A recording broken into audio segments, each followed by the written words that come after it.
EPW, Foreign Trade Review, Global Economy Journal, among others. At present, Professor Mathur sir teaches trade econometrics and maths economics to graduate and PhD students of the IIT Kanpur. He is accustomed to use SPSS, Stata, EBUs, R, MATLAB, ZTab, Smart, and Python codes, etc. Now, I would like to take the privilege to invite Professor Mathur sir for bringing light on today's national webinar with his valuable keynote address. Please, sir. Okay, thank you so much. Am I audible? Yes, sir. Yes, sir. Right at the outset, let me thank the organizers and also welcome all the faculty members, students and principals all around. Although these are gloomy times, these are unprecedented times, these are times which we haven't seen earlier, but we need to remain positive and be patient. So with that in mind, we started this work at least 5 months back when we started seeing these COVID cases, not only in India, but across the world. And therefore, we have with us 215 countries data, along with data on Indian states and 735 districts of India. I have a number of slides with me. I wish to share those slides. I've already given a copy to the organizers. So probably maybe by the end of the seminar, you can have that copy. So let me begin because we have limited time now. I wish to share my screen. Yes. Dhani? Yes.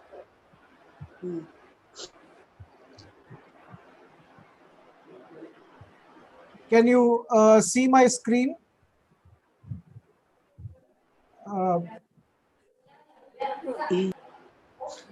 Okay. All right. Yes. Yes. Okay. So this is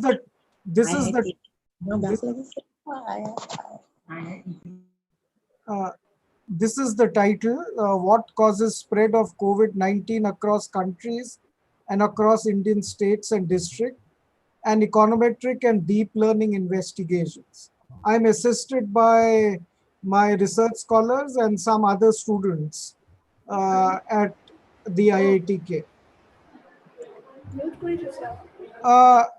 So this study is all about what causes the spread of COVID-19 across countries, where we have been able to identify socio-economic, politico, health, environmental factors affecting the COVID spread. And once we are able to do it, then we have suggested some mitigation strategies to curb the economic and health crisis. And we have used different modeling techniques, econometrics and deep learning techniques for our work. And at the end, we have been able to suggest some lessons that we can learn from countries which have managed to mitigate the health and economic crisis. And therefore, at the end, we have suggested an alternative development model of, of rural development, wherein agriculture is playing a transformational role. And in that context, a social entrepreneurship model is suggested. So uh, some preliminary data.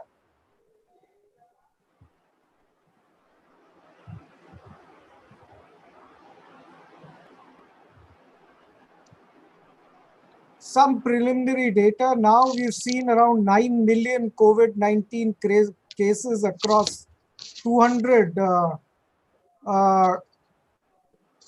COVID affected countries with more than 7 lakh deaths. And in India, we have crossed the 2 million mark with 1.28 million recoveries, but more than 40,000 deaths since January.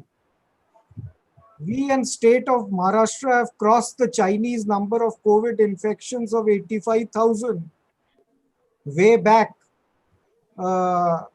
in June. Although the death rates have been low, any single death is painful, is unfortunate. The death rates have been low, have been less than 2.1 against the global average of more than 3.75. The worrying point is the daily additions of 50,000 new cases and the high growth rates of COVID cases. At this rate, we would have in India around 3 million cases by end of August. Now, this is happening when India is increasingly opening the economy. Point is, one of the objectives of our study has been, could there have been a better way which can ensure lives and livelihood for all? So we try to address this. This virus is mutating. It's known for its speed, scale, scope, and spread, and the gross uncertainty regarding its termination. Spanish flu from 1918 to 1920 affected 500 million people across the world with 50 million deaths. India is also reeling under the health and economic crisis due to pandemic outbreak and the grand lockdown measures. Countries are faced with a decision how much to open up their economies, keeping the COVID-19 spread in mind. So that's our second objective. Then what causes the spread, as I said, across the countries and Indian states and districts? So this is the main motivation behind the study, keeping in mind that rich countries with better health capacities and lower population densities were impacted more, at least initially. So we have used different econometric techniques, be it OLS with robust standard errors, count data regression, spatial regression, feasible generalized, panel, non-parametric plots, and artificial neural networks. It was a challenging job because in econometrics, we faced a lot of econometric issues, be it multicollinearity or endogeneity. You will see this when I show the non-parametric plots.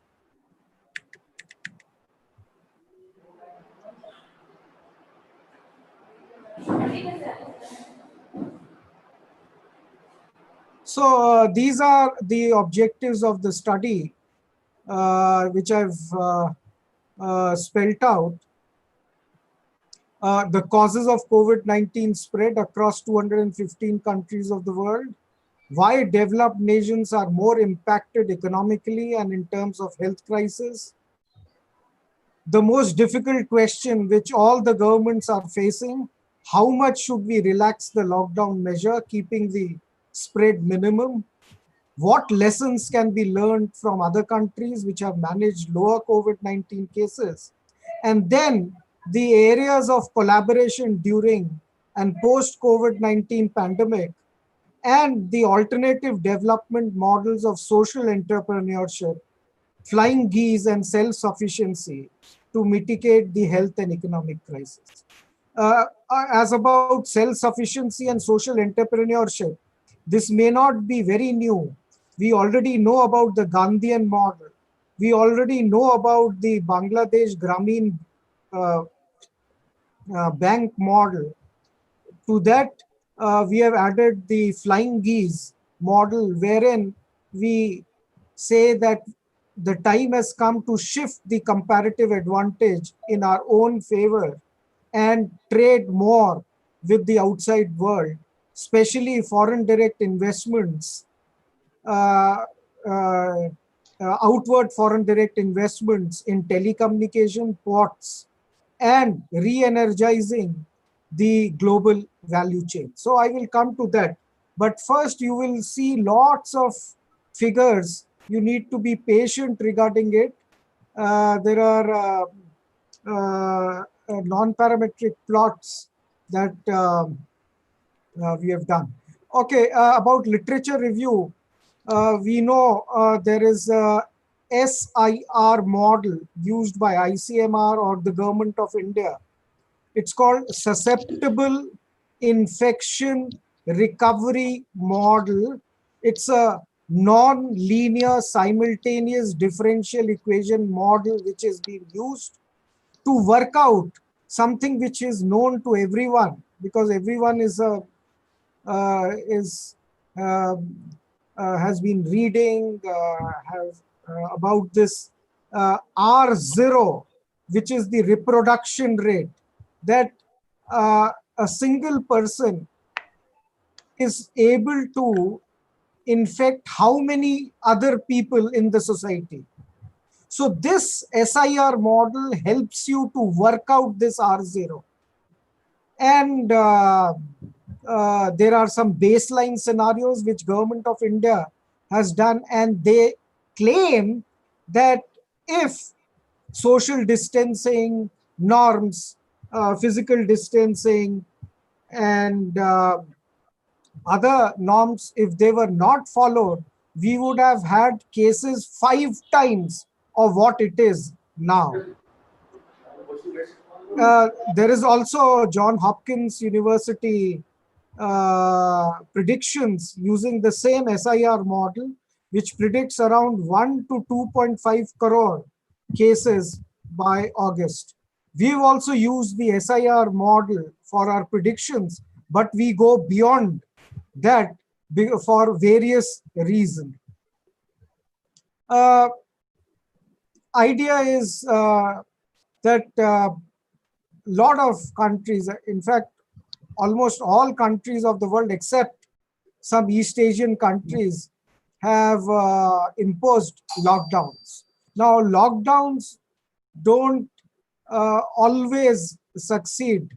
And in this case, we have shown through our study that lockdowns have led to the decline in GDP, and they have minimal effect on the COVID cases, COVID recoveries, and COVID fatalities. So what we are trying to suggest in our paper is that we could have done with the partial lockdown right at the beginning to take care of the lives and the livelihoods. And if we don't adhere to all the lockdown measures, namely testing and tracking and contact tracing, then we will see that the revenue generating activities will fall, leading to a fall in GDP. There's another NBER paper which goes into the different causes of COVID spread. And they say that the vulnerables are the senior citizens, population employed in unstable occupation, greater degree of democracy as well as distance away from equator. They exhibit larger sensitivity to the effects of lockdown measures. There are other studies which have also put fingers on the WHO role, and especially the role of China in delaying the information on the pandemic spread. There are other studies by UNSCAP which claims that when the difficulty comes, this is also a time for opportunity This is also a time to have reforms. This is also a time to build your health infrastructure. For example, in India, we used to import PPE kits just 2 months back. And now we are exporting these PPE kits. We are also called the global pharmacy of the world. Well, as far as the doubling rate is concerned, this is little a month back data. India has a doubling rate of 13, but now it has gone up to 21. But we are still, below the developed nations. For example, Italy now has a doubling rate of 155.1. Even US doubling time has gone up. Iran, China, it all started from there, but the doubling time has gone up. The countries which have done well in terms of reducing the COVID cases are Oceania, especially Australia, New Zealand, and in East Asia, that is Vietnam, South Korea, Taiwan, and other countries, except say Philippines and Indonesia. These countries have been able to reduce or have low cases. Now, of course, the cases are coming back because they didn't follow the social distancing norm. But these countries have had, East Asian countries have had low cases despite having less lockdown stringency measures. So here what works is social cohesion. At this time, there is a lot of stigma around that you've got it, so there must be some problem. Here what lies is social cohesion. And so this is some lesson that we need to learn from the East Asian countries. Even the developed nations have been able to flatten the pandemic curve, and they were impacted more initially. So we go into the question whether it is because of higher health capacities and incomes, or is it because of the maturity levels of society, or is it because of the lower population density, or social distancing, or more tests. India has seen something very different. Although we started testing, but with this reverse migration happening, the cases have reached the rural India. And now we see initially the eastern part of India was not affected, be it Bihar, Jharkhand, or the 7 northeast states. Now the cases are going up. West Bengal is also seeing an increase in cases. So here are some non-parametric plots. Please see that how is GDP of the 215 COVID affected countries affected by inequality. Now we see a relationship where GDP and inequality are positively related. So it seems that higher GDPs have led to higher inequality. Okay, so countries like developed nations have seen higher inequality. But this also shows that there is a two-way relationship between Guinea and GDP. So once we are doing regression, we have to account for this two-way relationship, whether higher inequality leads to higher GDP or higher GDP leads to higher inequality, whether higher health expenditures lead to higher GDP or higher GDP leads to higher health expenditures. So this in econometrics, students are there here, they will know about the endogeneity problem.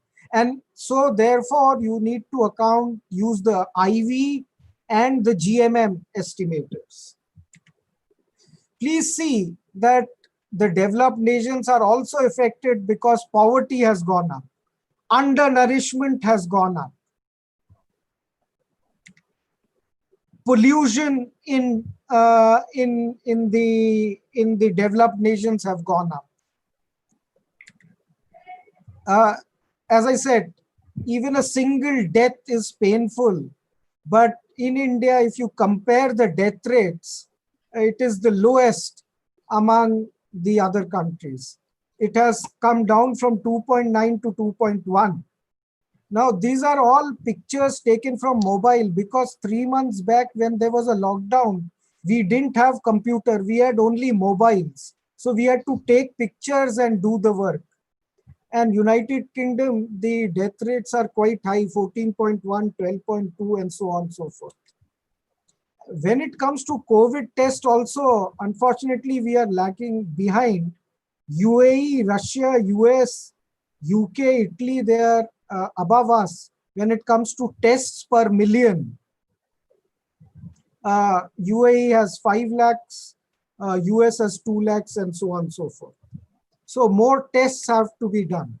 If you see the Indian states, tests per million in major states, the leading state which is doing the tests is Delhi, followed by Andhra Pradesh, Tamil Nadu, and then Assam. That's a good news. Assam has now have 50,000 cases, more than 50,000 cases, with most of the cases concentrated in Guwahati, and then comes Borhat and others. At the end, I have a list, but there are 36,000 recoveries in Assam. Okay, out of 50,000, 36,000 recoveries. But see our state, Uttar Pradesh, low tests, Bihar, low tests, Telangana, low tests. So something needs to be done here. When it comes to fertility rates, again, please look, Assam is 0.16%, then Kerala 0.41%. The highest fertility rate is 2.66% in Uttar Pradesh, then Punjab, then Rajasthan, then Meghalaya, J&K, Karnataka. You know, all these southern states which have been affected, the fertility rates are quite high. So what I'm trying to say is, we wanted to know what causes this COVID infection, COVID recovery, COVID fertilities. And once we identify the factors, then we could suggest some measures to take care of the health and economic crisis. And in that context, we bring in the social entrepreneurship model, wherein we focus on agriculture as a tool for transformation, agriculture used as an industry, wherein we strengthen the rural and agricultural MSMEs, especially the bamboo part, the bamboo industry. There are some regulatory problems, whether bamboo is a tree or a grass, but that has to be sorted out. There are so many benefits of then agglomeration economies also. So we have suggested an alternative model at the end. This is the data set that we have COVID cases and we have growth rates. So you can see that Lebanon, where we had all this blast, this had the lowest COVID cases and lowest growth rates in just a month back.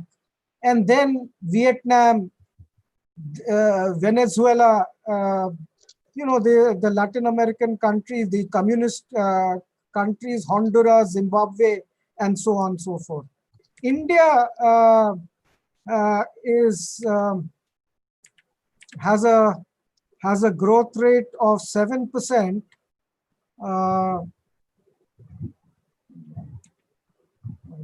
I can see it. India 46th.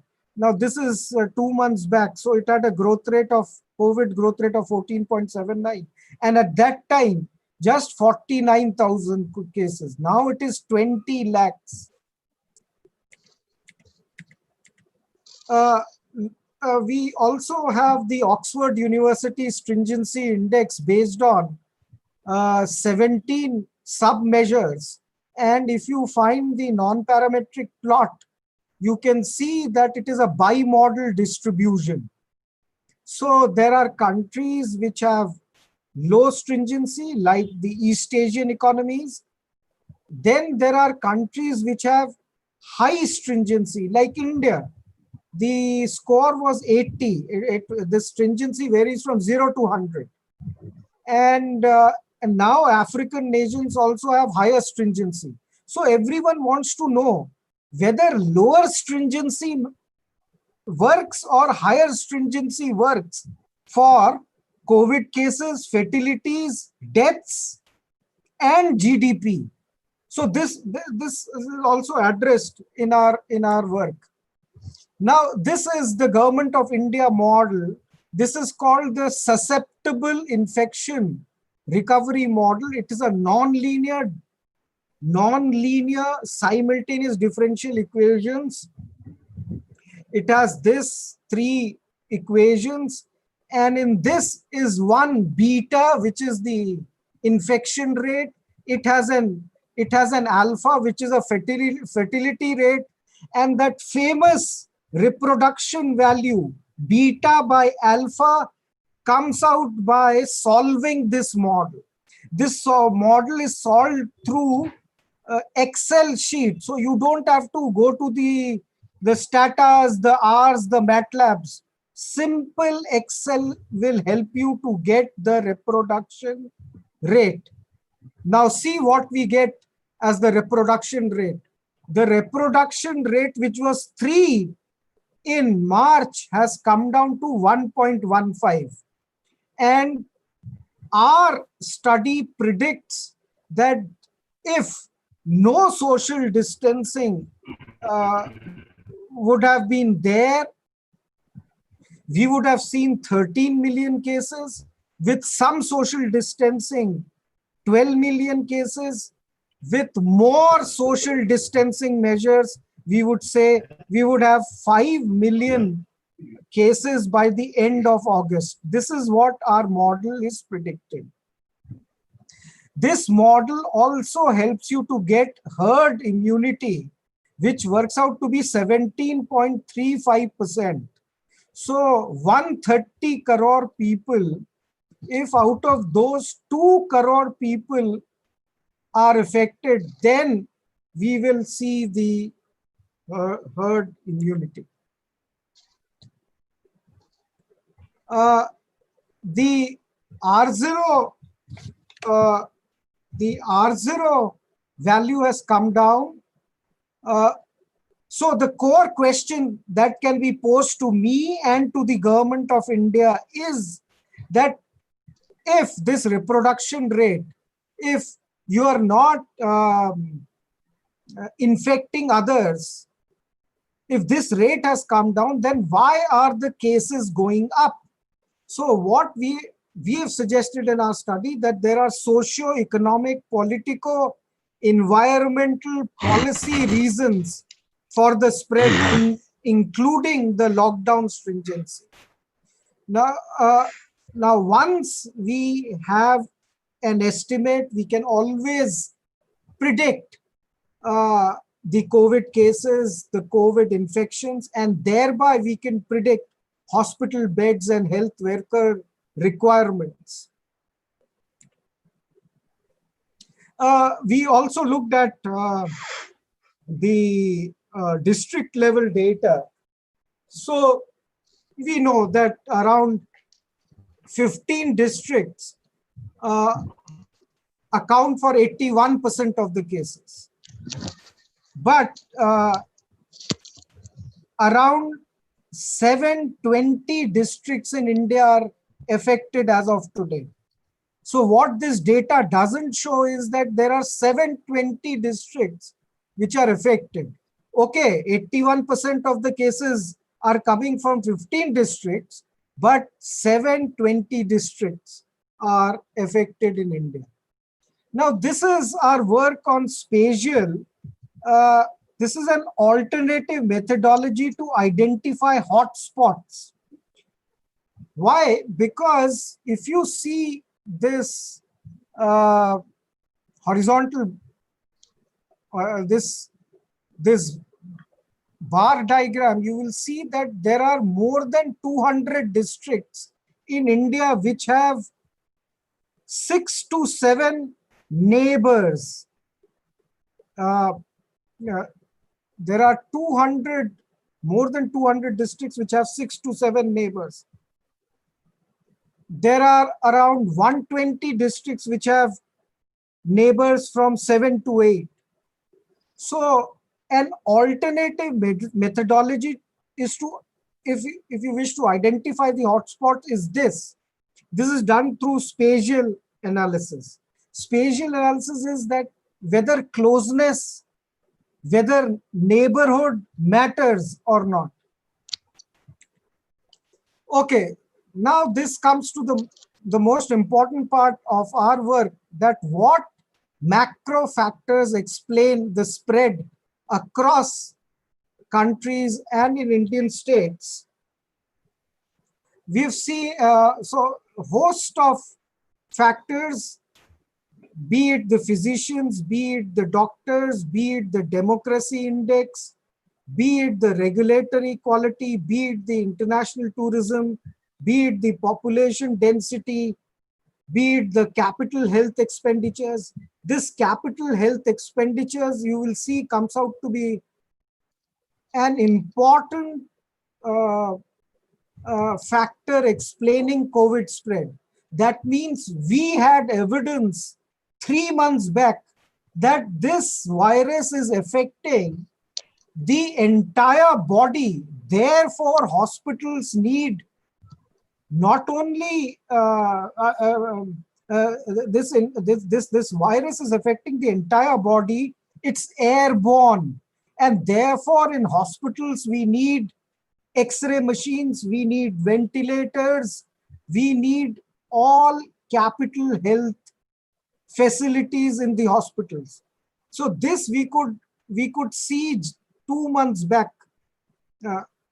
Then we have vulnerable population. Everyone wants to know whether aged are more vulnerable. Surprisingly, the more susceptible are the people between 20 to 60. We thought that they were above 60, but the more vulnerable are between 20 to 60. Earlier evidence had shown that this corona scare, this corona spread is an urban phenomenon. Okay, now of course it is reaching the rural areas. Okay, so these are some macro factors you will see in our regression results. Now, this is again an important slide. This is on Oxford University Stringency Index. Please see the different measures, 13 different measures on how this stringency is defined. School closing, workplace closing, cancel public events, close public transport, public information campaigns, restrictions on internal movement, international travel control, then fiscal and monetary measures, investments in healthcare, investments in vaccine, testing framework, contact tracing. So what we have argued in this paper is that we could have done with 1 to 7 and we could have relaxed these. Fiscal and monetary measures could have helped you to increase aggregate demand in the economy. We could have done testing, contact tracing, investments in healthcare right at the beginning. So what we needed was not a very stringent lockdown measure, a partial measure. This is our data on earlier, because we started with 125 countries. So this is the data on the COVID cases, the stringency scores, and the COVID growth rates.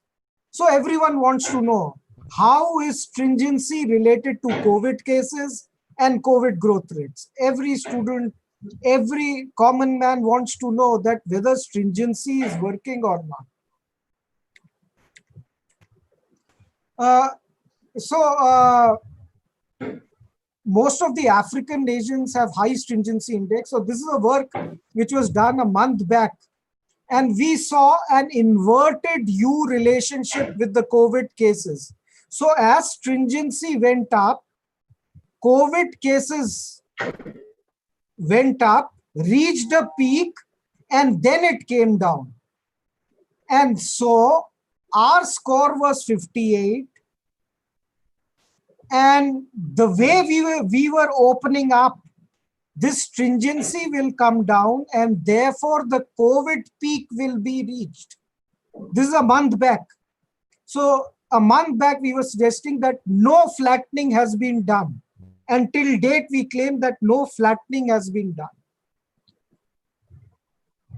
That time, a month back, we found that it was an urban phenomena. So to keep the livelihood issue, we suggested that we could have had a partial lockdown.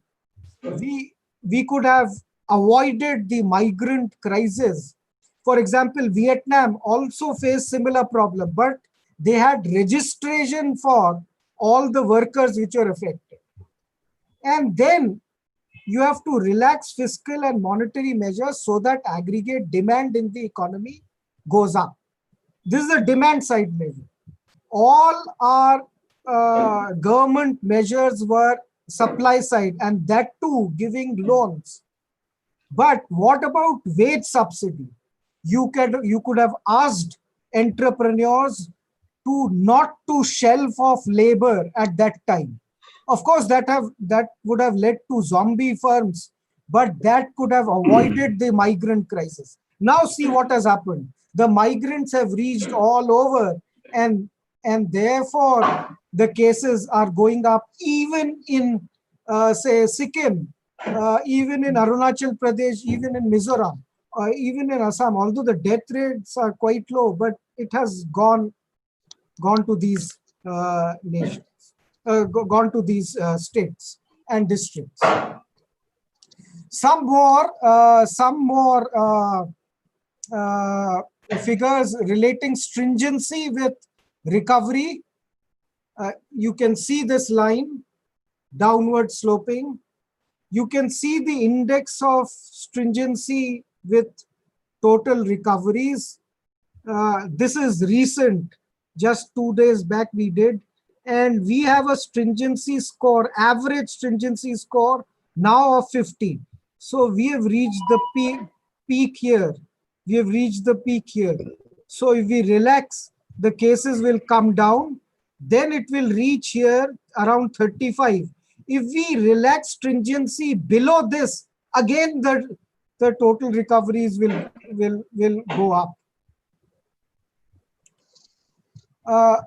This is GDP and its relation with stringency. Please see relation of average stringency with total cases. Not much of a relation. These are restrictions on gathering and GDP. So you see a negative relationship. This is stringency and inequality. You see inequality going up and then coming down. This is stringency and GDP. So see a negative relationship. This is across the 215 countries. What I'm trying to say is that hard stringency leads to reduction in GDP, and it has minimal effect on the COVID cases, COVID recoveries. Even domestic travel restrictions have reduced GDP. Health expenditures have increased GDP. Debt contract relief have led to higher recoveries. Stay-at-home requirements have led to more recoveries. This is only a non-parametric plot between the two variables. Then index of economic support contact tracing again has led to higher recoveries. Domestic travel restrictions has also led to larger recoveries. This is now the regression part. Dr. Borgohain, Manashi, how much more time do I have?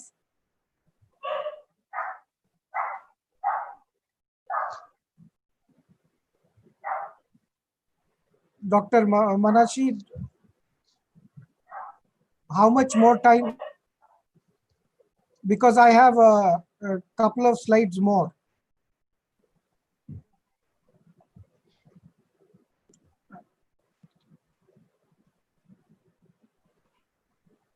You can continue, sir, for 10 to 15 minutes, sir. 10 minutes, sir. Okay. Okay, sir. All right. Now, if you see, this is a count data regression on Yes. what affects the total cases. In July, higher debt to GDP. So countries which have borrowed, which have borrowed from public, which have printed notes, which have borrowed externally, have been able to reduce the total cases across the 215 countries. Total tests, of course, increases the total cases. Stringency, please have a look at the stringency coefficient and the Z value attached to it. It's 10.20. So stringency, in fact, has led to an increase in total cases. Then you have immunization, reducing total cases, and then very importantly, malaria incidence reduces total cases, meaning if you've suffered from malaria and you've recovered, your immunity level in the body goes up. And this has an impact on total cases. Therefore, there was a lot of talk that HCQ should work. And till date, HCQ is still there because malaria incidence and total cases are related. Urban population is positively related with total cases. Life expectancy is negatively related. Death rates are positively related, and so on and so forth. Now comes to the health expenditure. It is positive and significant, meaning that this regression suffers from endogeneity. The relationship is not going from health to total cases, it's going from total cases to health. So this is two-way relationship.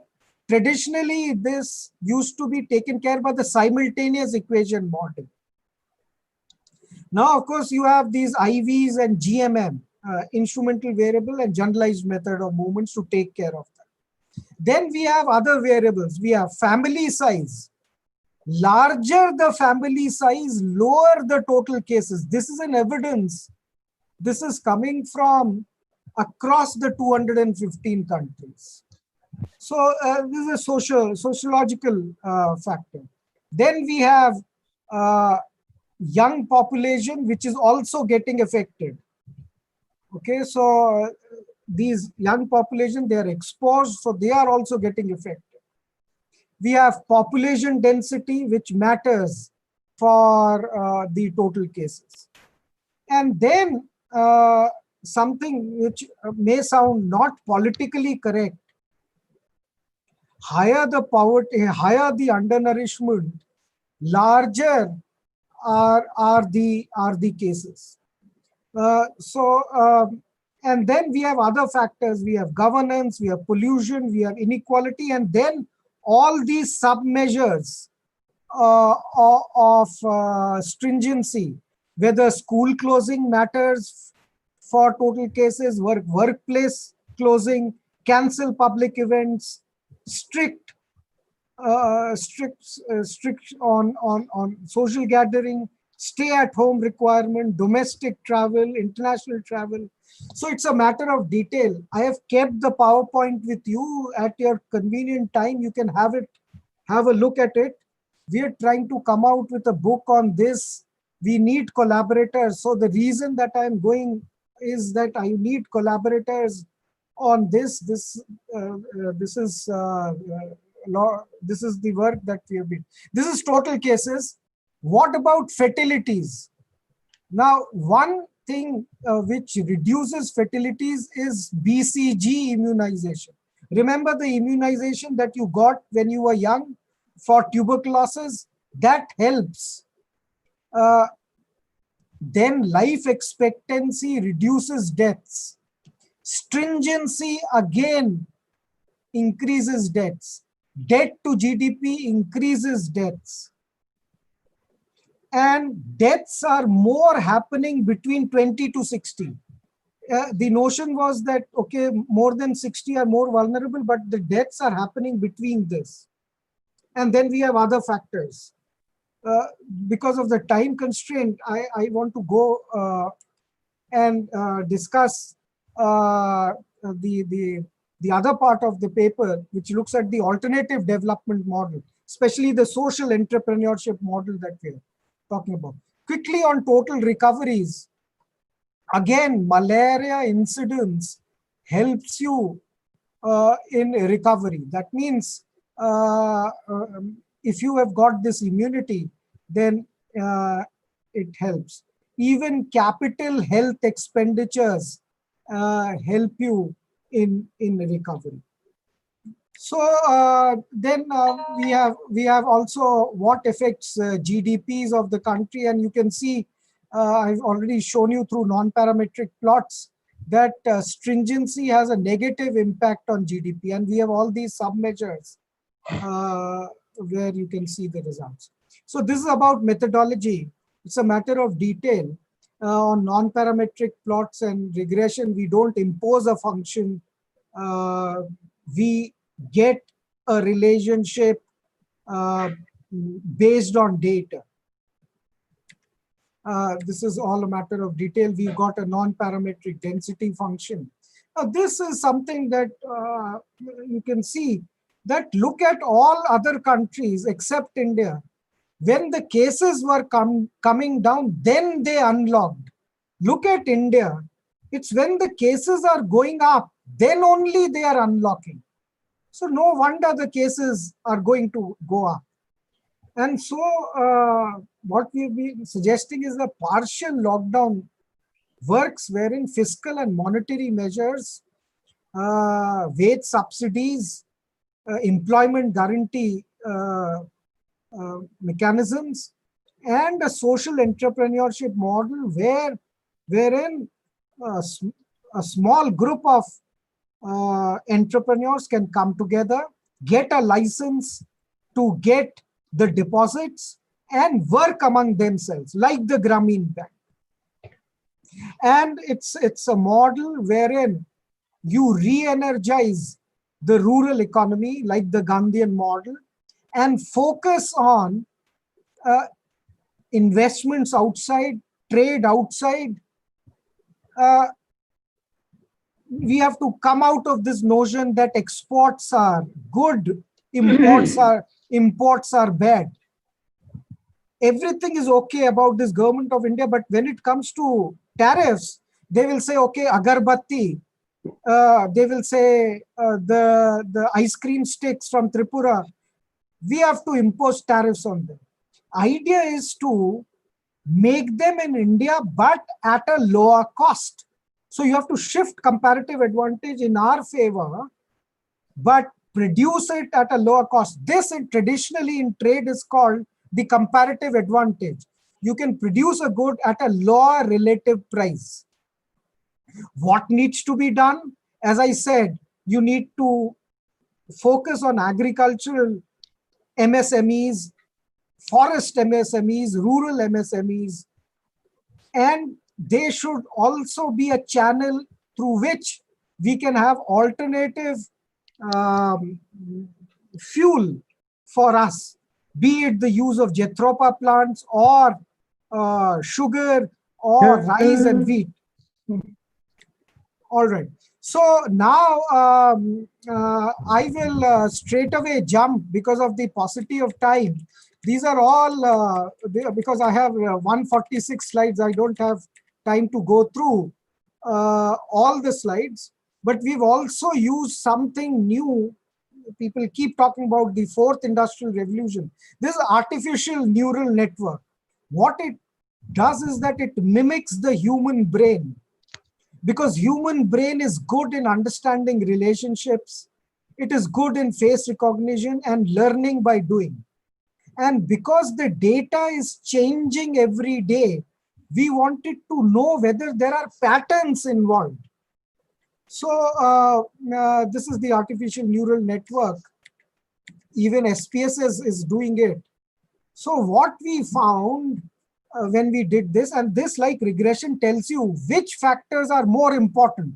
So in case of Indian states, again, malaria incidence, mortality rates, humidity increases COVID cases in India, BCG immunization reduces cases, comorbidity increases cases, population density increases cases, and then the vulnerables are also population age 65. Then the other model showed that undernourishment is related with COVID cases, but not poverty. Malaria incidence, then orange and red hotspots, and temperatures, population density, and so on and so forth. So when we did the regression part, this is important. All variables came out to be significant. So see what increases COVID cases in India: pollution, population density, mortality rates, urbanization, undernourishment, humidity, and population above 65. What decreases COVID cases are green spots, number of hospital beds, ICT reach, internet usage, be it TV, be it your mobile, be it your broadband, incidence of malaria, high temperatures, and number of test done. Okay, so this is, again, we did the spatial analysis also.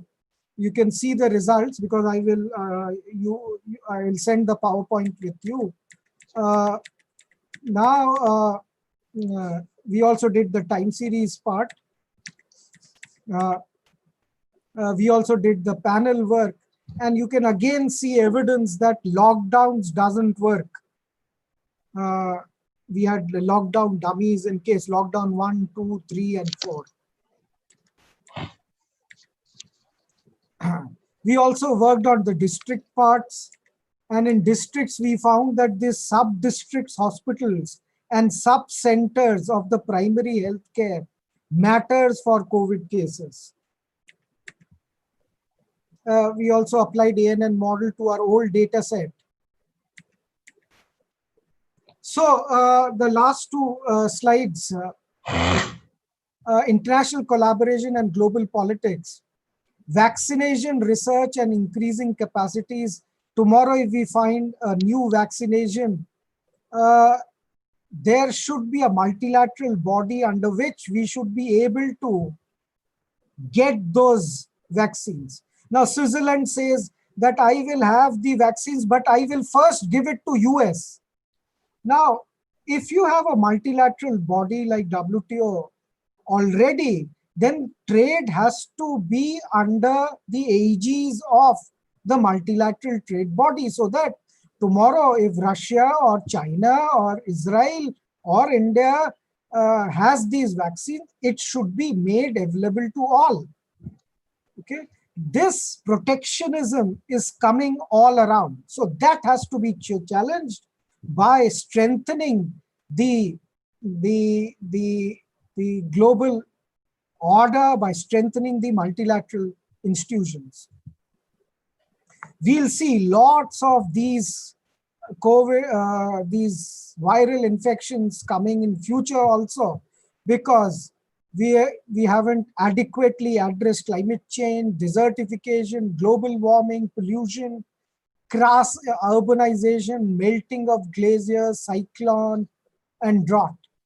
So a body like WHO should be strengthened for upgrading international surveillance of virus spread, and WTO for promoting trade in goods, services, and investments based on rule-based trading system.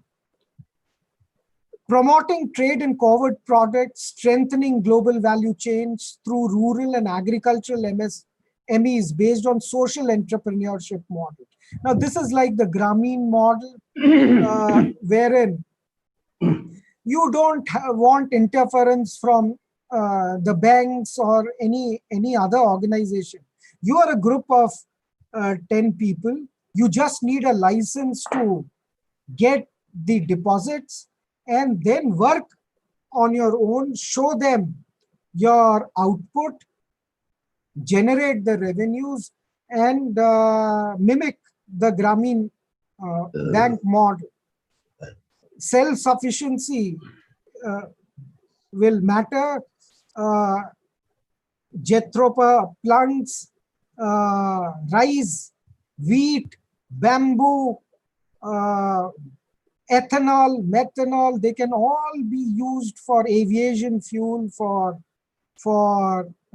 marine fuel, for connectivity, and so on and so forth. So agriculture as a tool of transformation through agglomeration and clustering.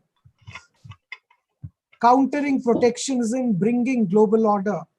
We have to promote trade based on comparative advantage with focus on shifting comparative advantage in our own favor.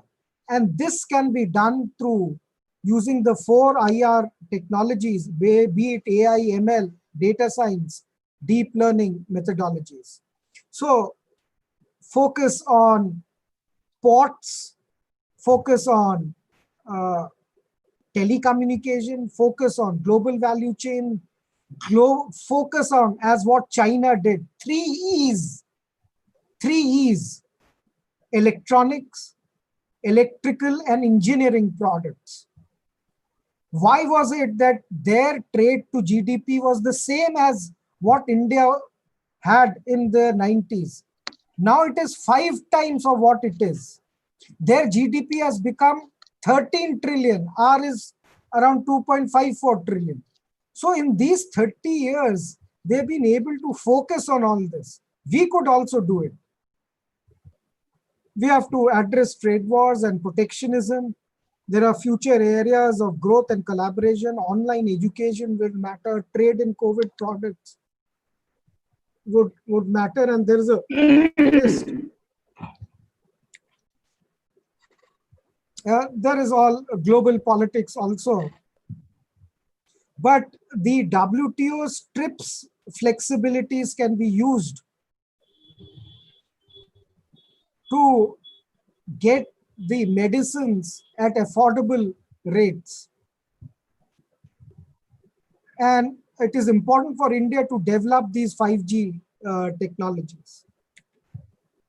So what are the lessons learned from countries which have managed low COVID cases and growth rates?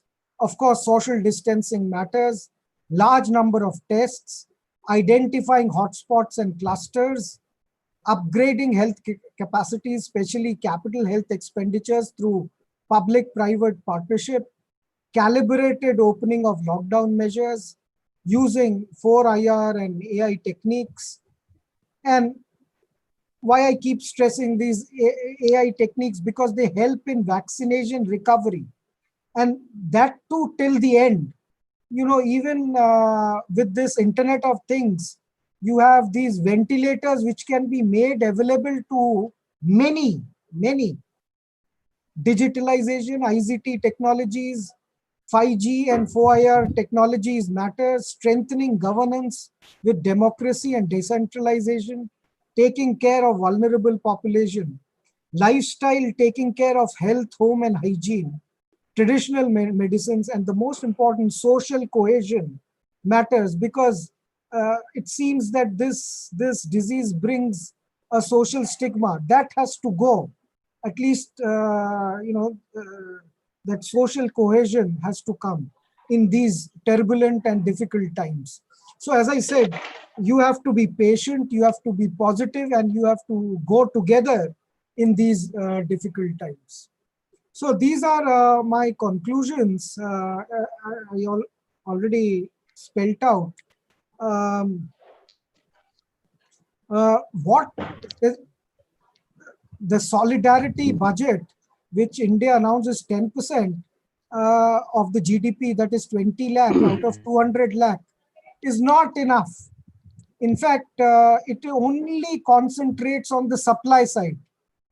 Where is the demand side? Why don't you put money in the hands of these migrants, the people who are stationed in the informal sectors, provided you have an Aadhaar card, identification may be an issue, but then why don't you reduce taxes? Why don't you reduce GSTs? Why don't you reduce income tax?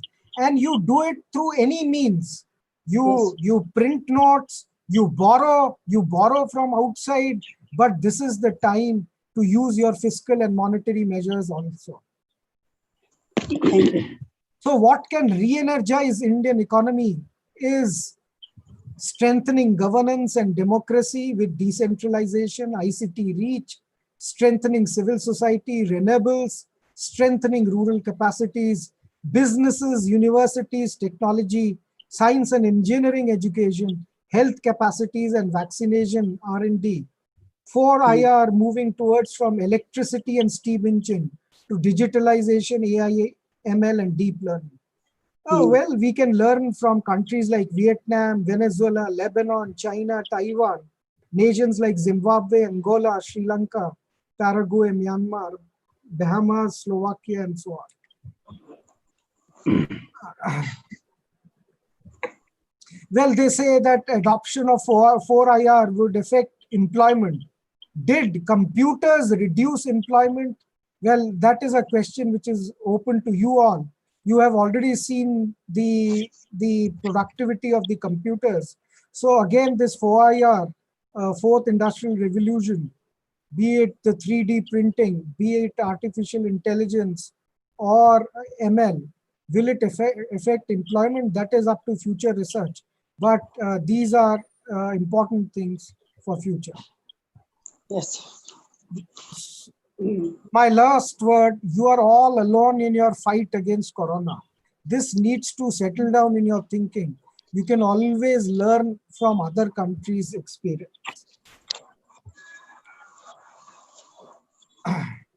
Thank you, sir. Okay, so these are references. You can have all the slides. I've also put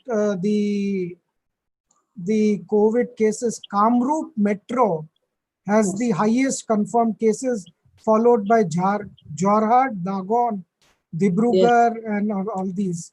And these are different states. These are all available. Then for all states, I have been able to get this. Then we also did some factor analysis. These are some codes.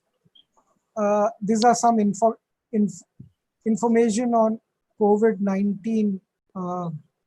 What are the lists, low risk, moderate risks, activities, and high risk activities. You can read at your convenience. This is again regression, taking care of multicollinearity. So that's it. Thank you so much for your patience, and I'm humbled with the presence of all. Thank you so much. Thank you so much, sir, for a highly resourceful, truly enlightening, thought-provoking, richly documented, and research-based deliberation. We are very much enlightened and enriched. Your in-depth knowledge in this worldwide pandemic has benefited us a lot. We can find answers of many of our queries, sir, regarding this worldwide pandemic.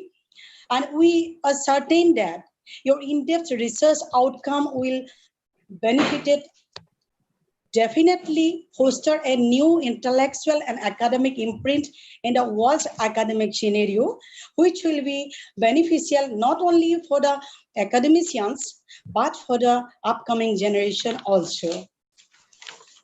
And we are fortunate to have you with us, sir. We hope to meet you again in the future academic endeavors.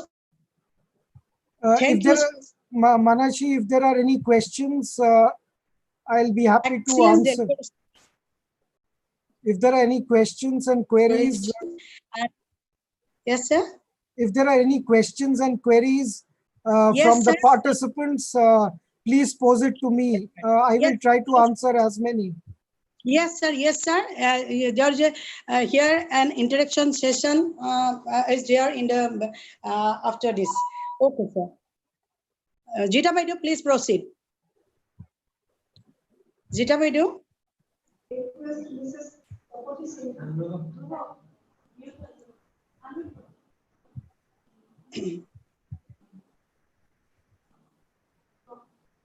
Now, I would like to request Mrs. Topati Sinha, Head of the Department of Political Science, NLB College, Dibrugarh, Assam, conduct the first interaction of this webinar.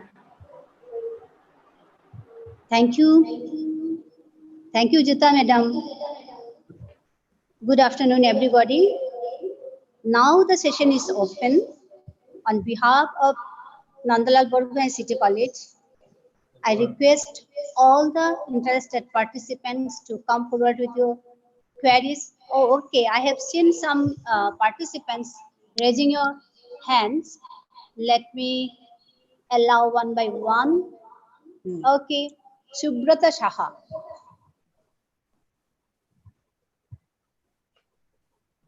Subrata Saha, please unmute yourself and ask the question.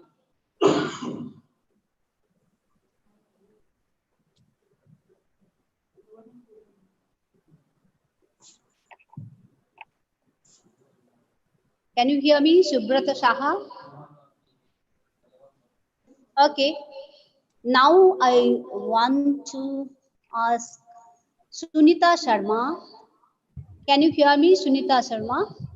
Please unmute yourself. Sunita Sharma. Yes.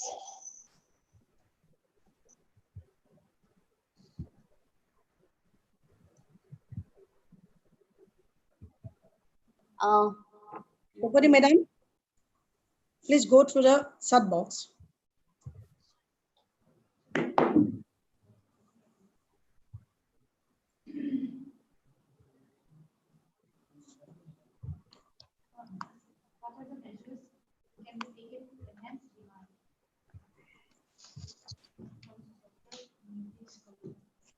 Topati Madam. Okay, I'm just looking for the question. Yeah, I have got one question from chat box.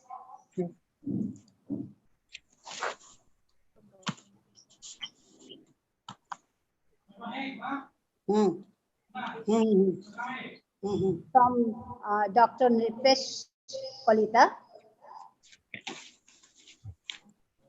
Okay, question is, what are the measures can be taken to enhance demand?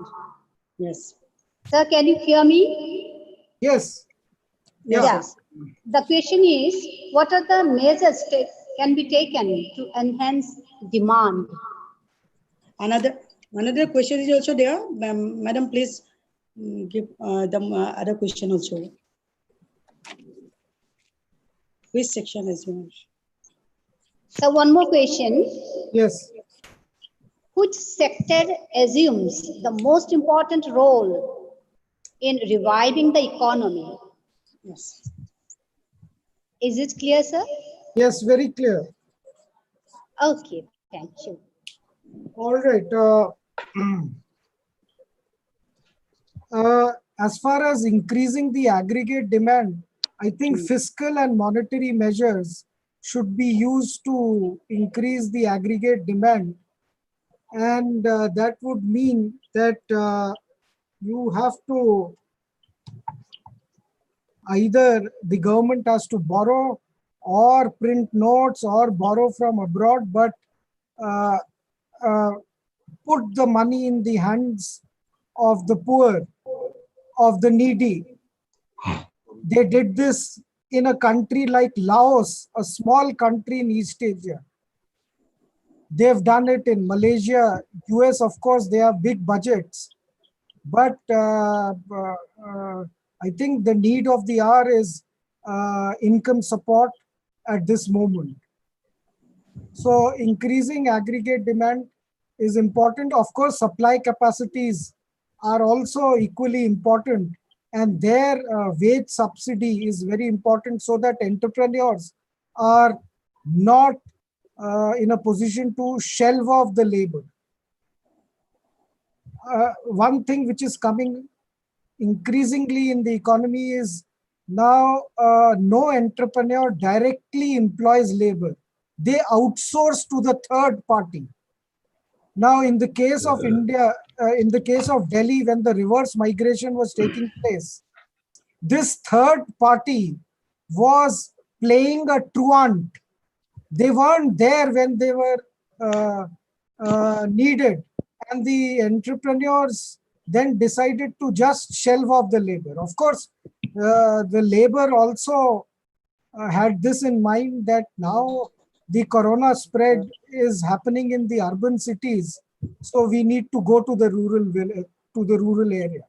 And so all this reverse migration, the workers have come here. So now if production has to be re-energized, agricultural sector needs to increase its productivity using such labor, and employment guarantee schemes like MNREGA should, by law, have agricultural activities in its jurisdiction.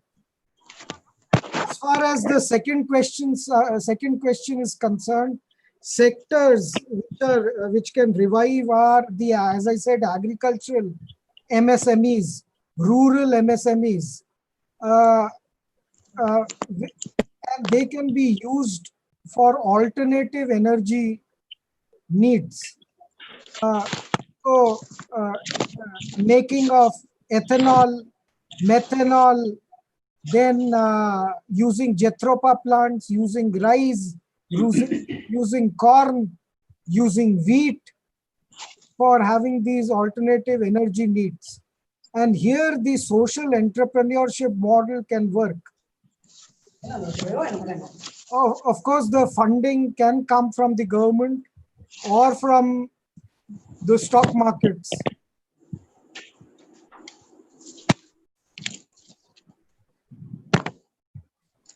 And the other areas are telecommunication, ports, and global value chains. These are some other areas which are important. As far as Atmanirbhar program is concerned, I said we have to focus on 3 E's: electrical engineering, as did the Chinese, and engineering products. So 3 E's are important. GVCs are important. Roads and ports are important. Telecommunication are important. Rural MSMEs are important. Agricultural MSMEs are important.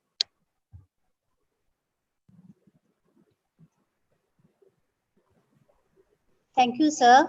But I can see some participants are raising their hands. I want to ask them to unmute them. Christina, you. Can you hear me, Christina? Christina, can you hear me? You can unmute yourself and ask the question to Mathur sir. Can you hear me? I think she cannot follow me. Deepamani Vaishya.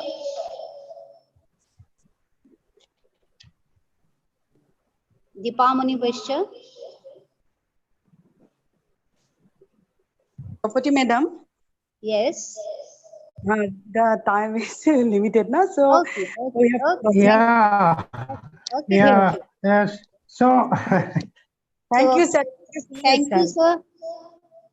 Okay. Thank you for your kind cooperation and very resourceful responses to our participants. We are very grateful to you. Thank you, sir. Thank you, Dr. Tapati Sinha. Okay, sir. Thank you.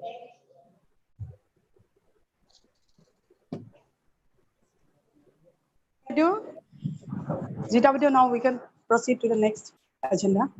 Binita Baido. Binita Baido, are you ready? Now, I would like to invite Dr. Binita Gogoi, Vice Principal and Coordinator of Borhat BP PM College, Charaideo, Assam, to invite the resource persons of this program. Mr. Jiten Chandra Kolita, retired faculty, IIE, Guwahati, Assam.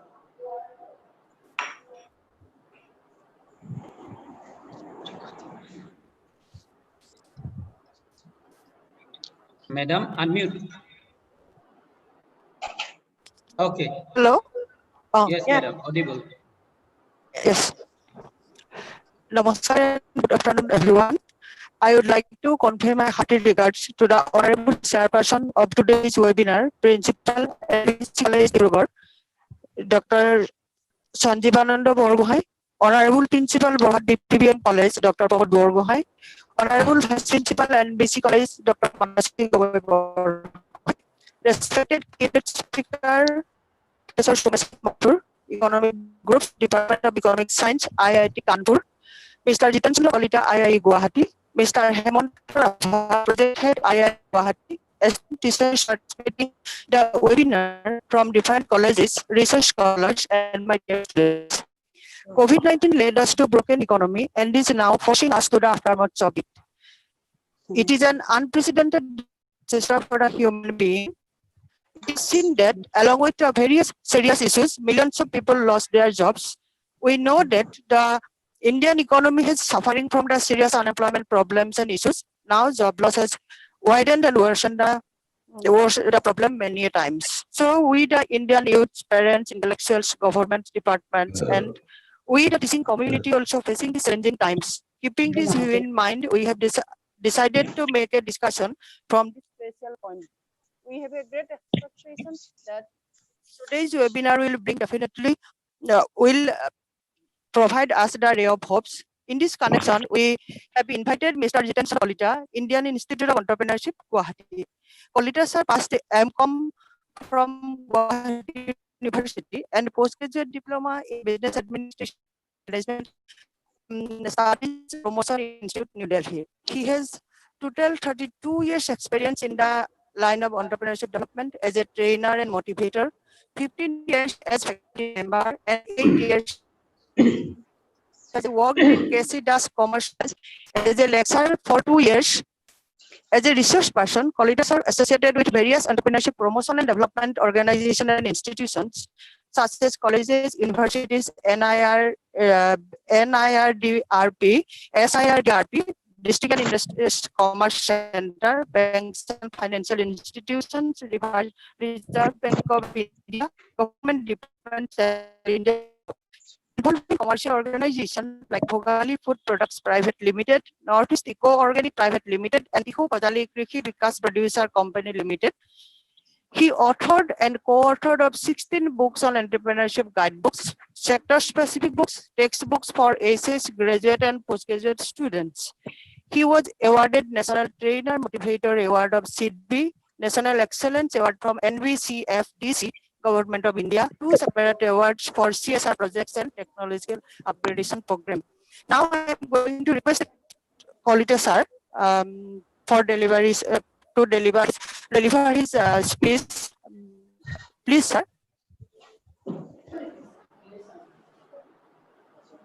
Thank you.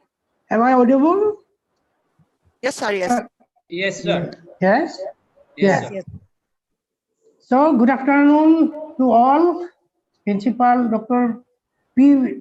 Borgohain, Borhat BPM College, Dr. Binita Gogoi, Vice Principal, Borhat College and Coordinator of this webinar. Principal Dr.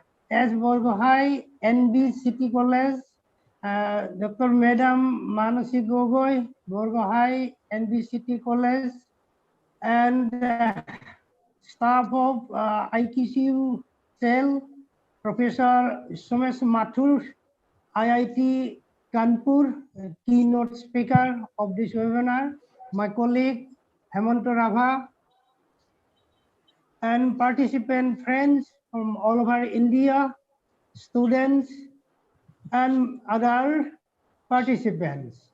I am happy to be here in this Zoom platform as a resource person for delivering such an important topic in this present situation. Thanks to organizer for inviting me for this event.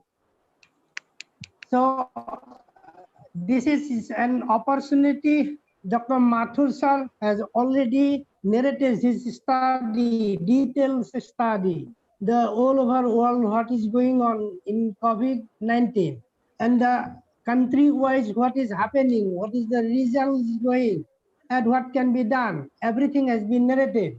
So my task will be, since I have been working in this part of the country in Northeast India last 32 years, and basically micro and small sector in a rural and village level, basically.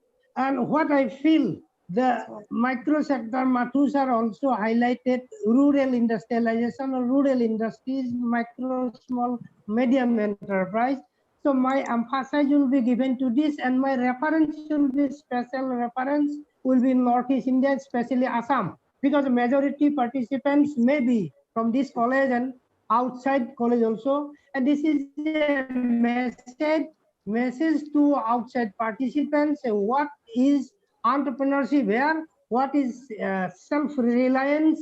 And what is self-employment here in Northeast region? So this is a privilege to highlight in this forum. The topic is COVID-19 and self-reliance through entrepreneurship in India, challenges and opportunities.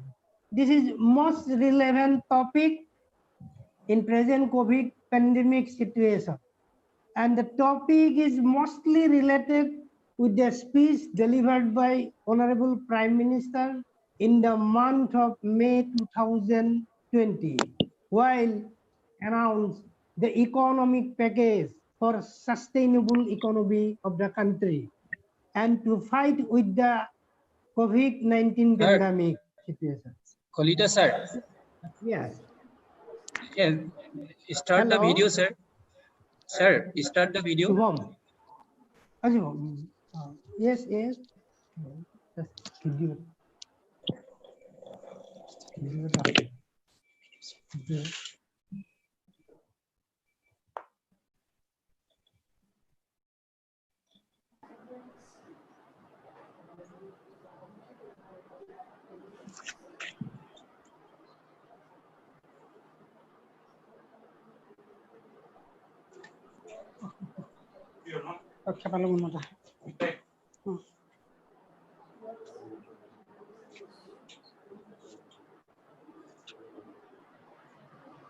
Yes? Yes, sir. Now visible. Yeah, okay. So this is an opportunity for us also from Northeast. Now this is Northeast India, somewhat different from rest of the country.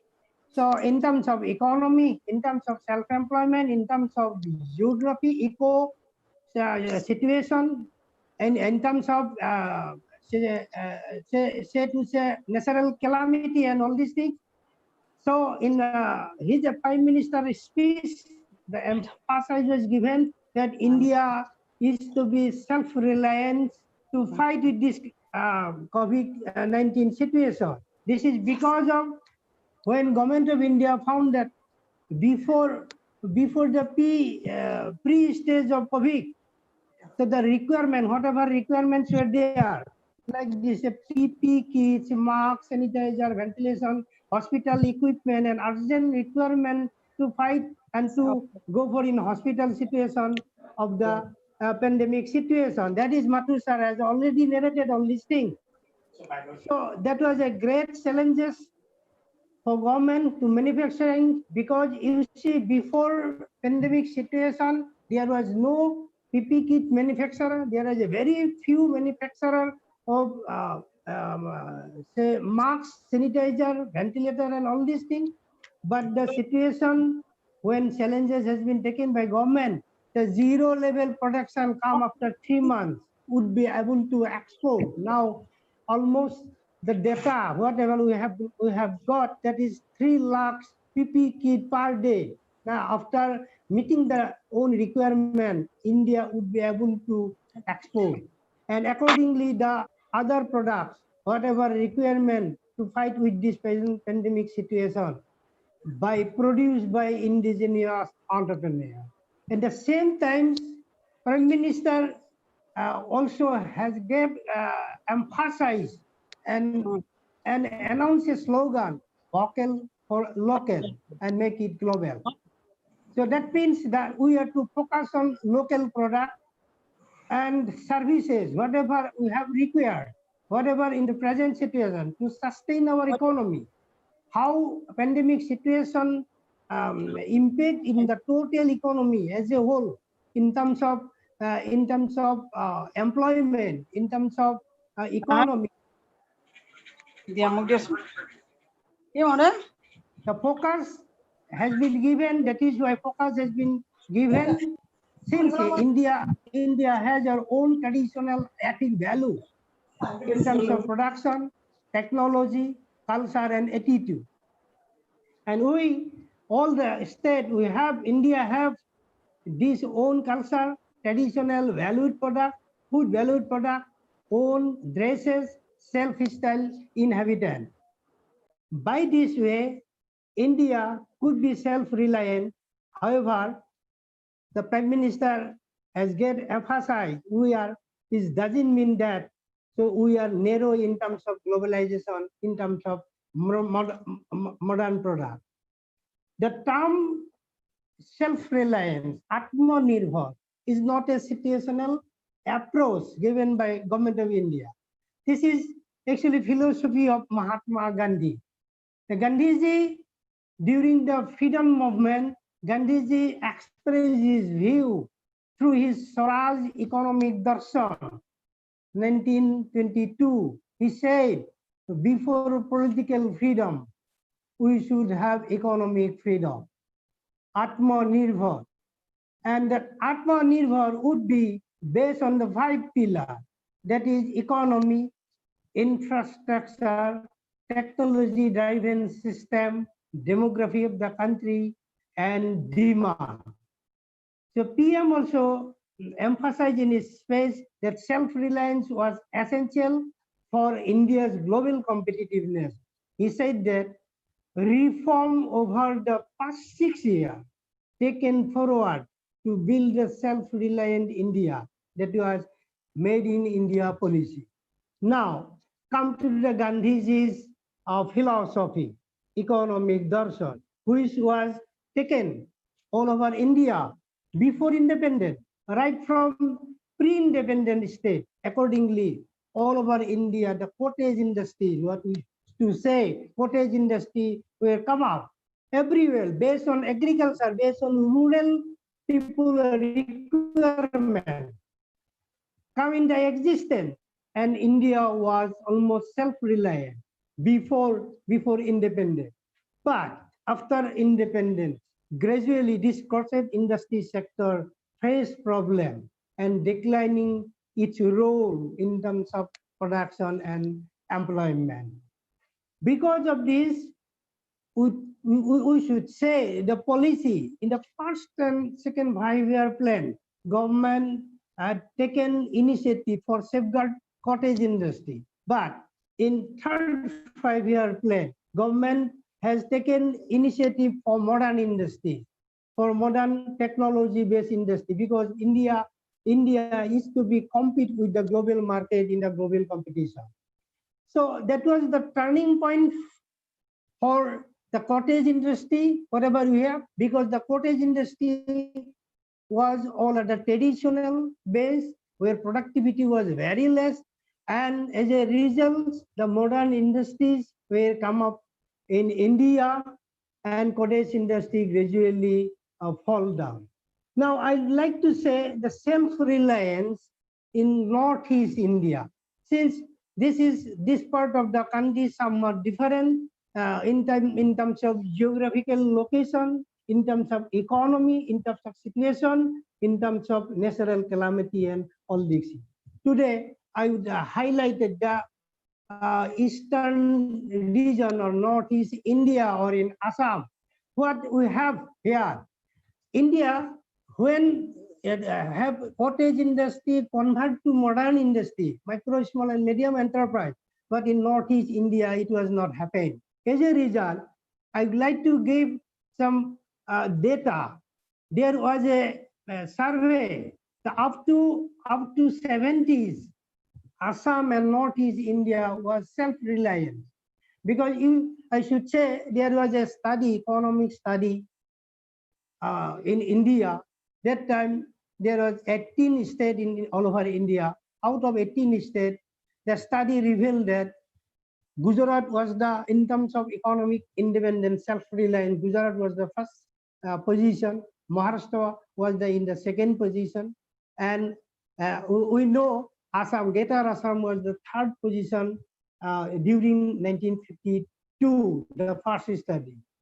The same study has been done several times, but the latest one in 1914.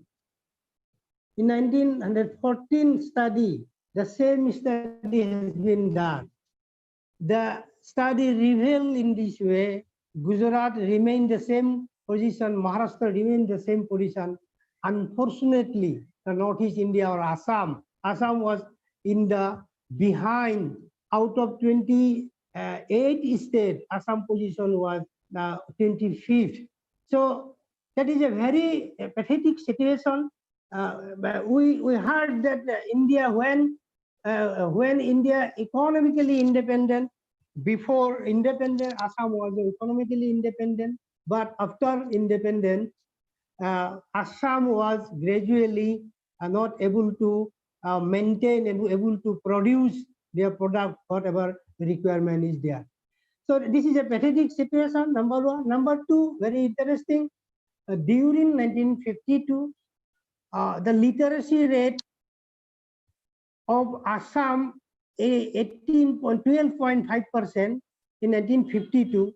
Now the literacy rate in Assam almost 80%. So when we were 12.5% literate, we were economically independent, self-reliant. But when we are 80% literacy rate, we are unable to maintain our requirement. If you say that day-to-day requirement, day-to-day whatever requirement we have, right from morning to evening, we are to some extent here we are narrow. Why we are talking about Atmanirbhar or self-reliance and entrepreneurship? Because of probably we could not turn our cottage industry to modern industry, maybe, and maybe other region also. I would highlight some major point here. So many regions also there, other regions also, and if we observe the right from education, hospital, social, cultural, whatever requirements are there, all are we are dependent. Almost 90% are requirement. Of course, there are 50%, 60% are coming from outside this region. So we are narrow in the sense of while talking about Atmanirbhar. So Atmanirbhar Assam, when Assam will be Atmanirbhar Assam, then India will be Atmanirbhar. India will be Atmanirbhar. So that is why this issue, I should say here in this forum, we have so many resources, we have natural resources, we have so many opportunities, even till we are unable to maintain our, unable to produce our product. Even our essential item, day-to-day requirement, if we are fish eater, 99% people are eating fish here, but we are dependent, fish are dependent from other states. Fortunately, the last 3-4 years, there is a good news for us. Fish production enhanced up to 49% in Assam also. The gradually is coming. Then other rest, even main food is rice. We have a good quality Zoha rice, but we are unable to market it in a national level. We are unable to market in an international level. Instead of Zoha rice, we are consuming basmati rice produced in laboratory. But Zoha, if you compare with basmati, Zoha is far better because this is a natural.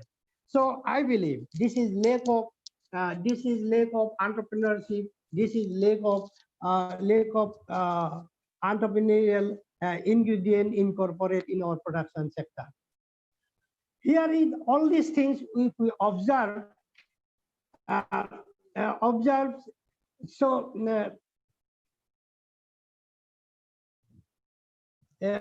we may say there may be so many negative aspects. All this negative is aspect. Why I am telling you this negative aspect because of this. If we know the negative one, then only positive thinking may become. So the reason, whatever reason, I will time also very constant. I will go a bit fast. That we people is NER. While we are talking about in terms of production other than agriculture sectors, we people are not ready to go for hard working. We are easygoing people generally. Several study reveal in this way. I also having studied, and we are easy earning people now. Mostly, very interesting. While we are searching any employment opportunity, the first preference is given in the white collar job. Our people are not ready for this entrepreneurial activity or this sort of activity. Not only candidate, our parents also they like their child or their sons and daughters should go for white collar job, easy activity or easy activity. Our society also, neighbor also are recognized the white collar job people. That means if someone is working in college, someone is a teacher, someone is a doctor, is a great preference in this part of the country. So maybe this may be a reason. Very few people now we are involved in production sector other than agriculture. Production sector in the sense what Mathu sir has already told, that production in micro and small enterprise sector. Very few people are involved. And the people those are involved, they are also not in the entrepreneurial say involvement. Production is there, but not entrepreneurially produce their product. Not entrepreneurial strategy has been taken by this entrepreneur also. And a very important aspect is that majority enterprise, when they set up their enterprise, there is no eco-friendly environment also. But even that there are enterprise coming up, but they are also facing problem. They are also unable to compete with global market because of lack of sustainability of entrepreneurial state, lack of providing, lack of supply as required in the national level or international level demand. We do not have an entrepreneurial ecosystem, as I have already said. Ecosystem is not there, and whatever ingredient and whatever input is required for entrepreneurship development, that is infrastructure, capital, technology, socio-economic environment, and every person whenever they are supposed to set up their unit, they are facing for capital. The things is they are facing problem. We do not have this venture capital. We do not have. We are dependent on conventional banking capital system only. So the conventional banking system here is a nature now. What we have found, the recovery percentage here in Northeast region, especially in Assam, is very poor. Banks are commercial, financial institutions also, they are commercial. When recovery percentage is very less, very poor in this part of the country, so banks are not interested to provide a loan and fund. So whatever enterprises coming up, these are directly linked with the government. departmental support and departmental scheme or all over India, government-wise scheme, that schemes are able to implement here in this part of the country. There is another important aspect I would like to say, that is the before, say from today also, no, if we observe the flood is going on in agriculture sector, we are unable to independent the agriculture, whatever we are produce, rice, we are unable to meet our demand. Still rice is coming from outside the region. It's because of, you see the situation, the natural calamity, flood still going on. The erosion is the major problem. Landslide is the major problem this part of the country. And the सबसे बड़ा problem ये है when and what will happen for the farmer, nobody can say. And that is why the last 1 decade, farmers are coming out from agriculture sector. Farmers are not there. As a result, during the pandemic situation, when workers or where this labor are engaged in outside the regions, they were called back, and it was seen that so many agricultural labor also working in other part of the country as a security and as a non-productive activity. So this is the natural calamity situation. That is why the especially agriculture sector also were unable to develop. No doubt we have so many resources within this within the limitation of this banks limitation, capital limitation, infrastructure limitation, and here the bank people, if you observe, there is a data according to the 2017. The data study reveals that 39.9% CD ratio, credit deposit ratio, whatever you are depositing at bank, against 92% in southern state of the India. So CD ratio is very less. So while entrepreneur come forward to take up entrepreneurial activity, that means they are 40%. They are only getting financial support from bank and financial organizations. The next number I would like to highlight it here is the lack of coordination among the promotional agencies. We know entrepreneurship is a holistic approach. So somebody will provide training, somebody will develop a skill, somebody will provide infrastructure, some agency will provide legal and other support, somebody will provide and all this, but we do not have the coordination on all this.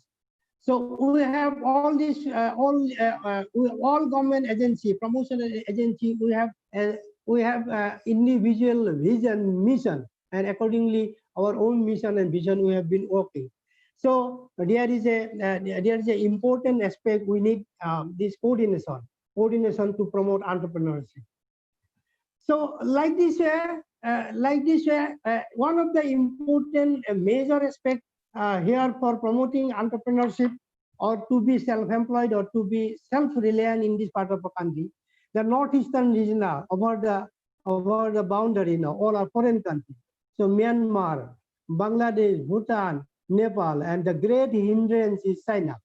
You see, when we are producing here 100 items, so Chinese people are producing and supplying 1,000 items. This part of the country, there is no question of doubt. So in terms of globalization, anything can come from anywhere. But when product will come from outside country legally, there is no question. But when product will come illegally, this is a hindrance for micro and small entrepreneur.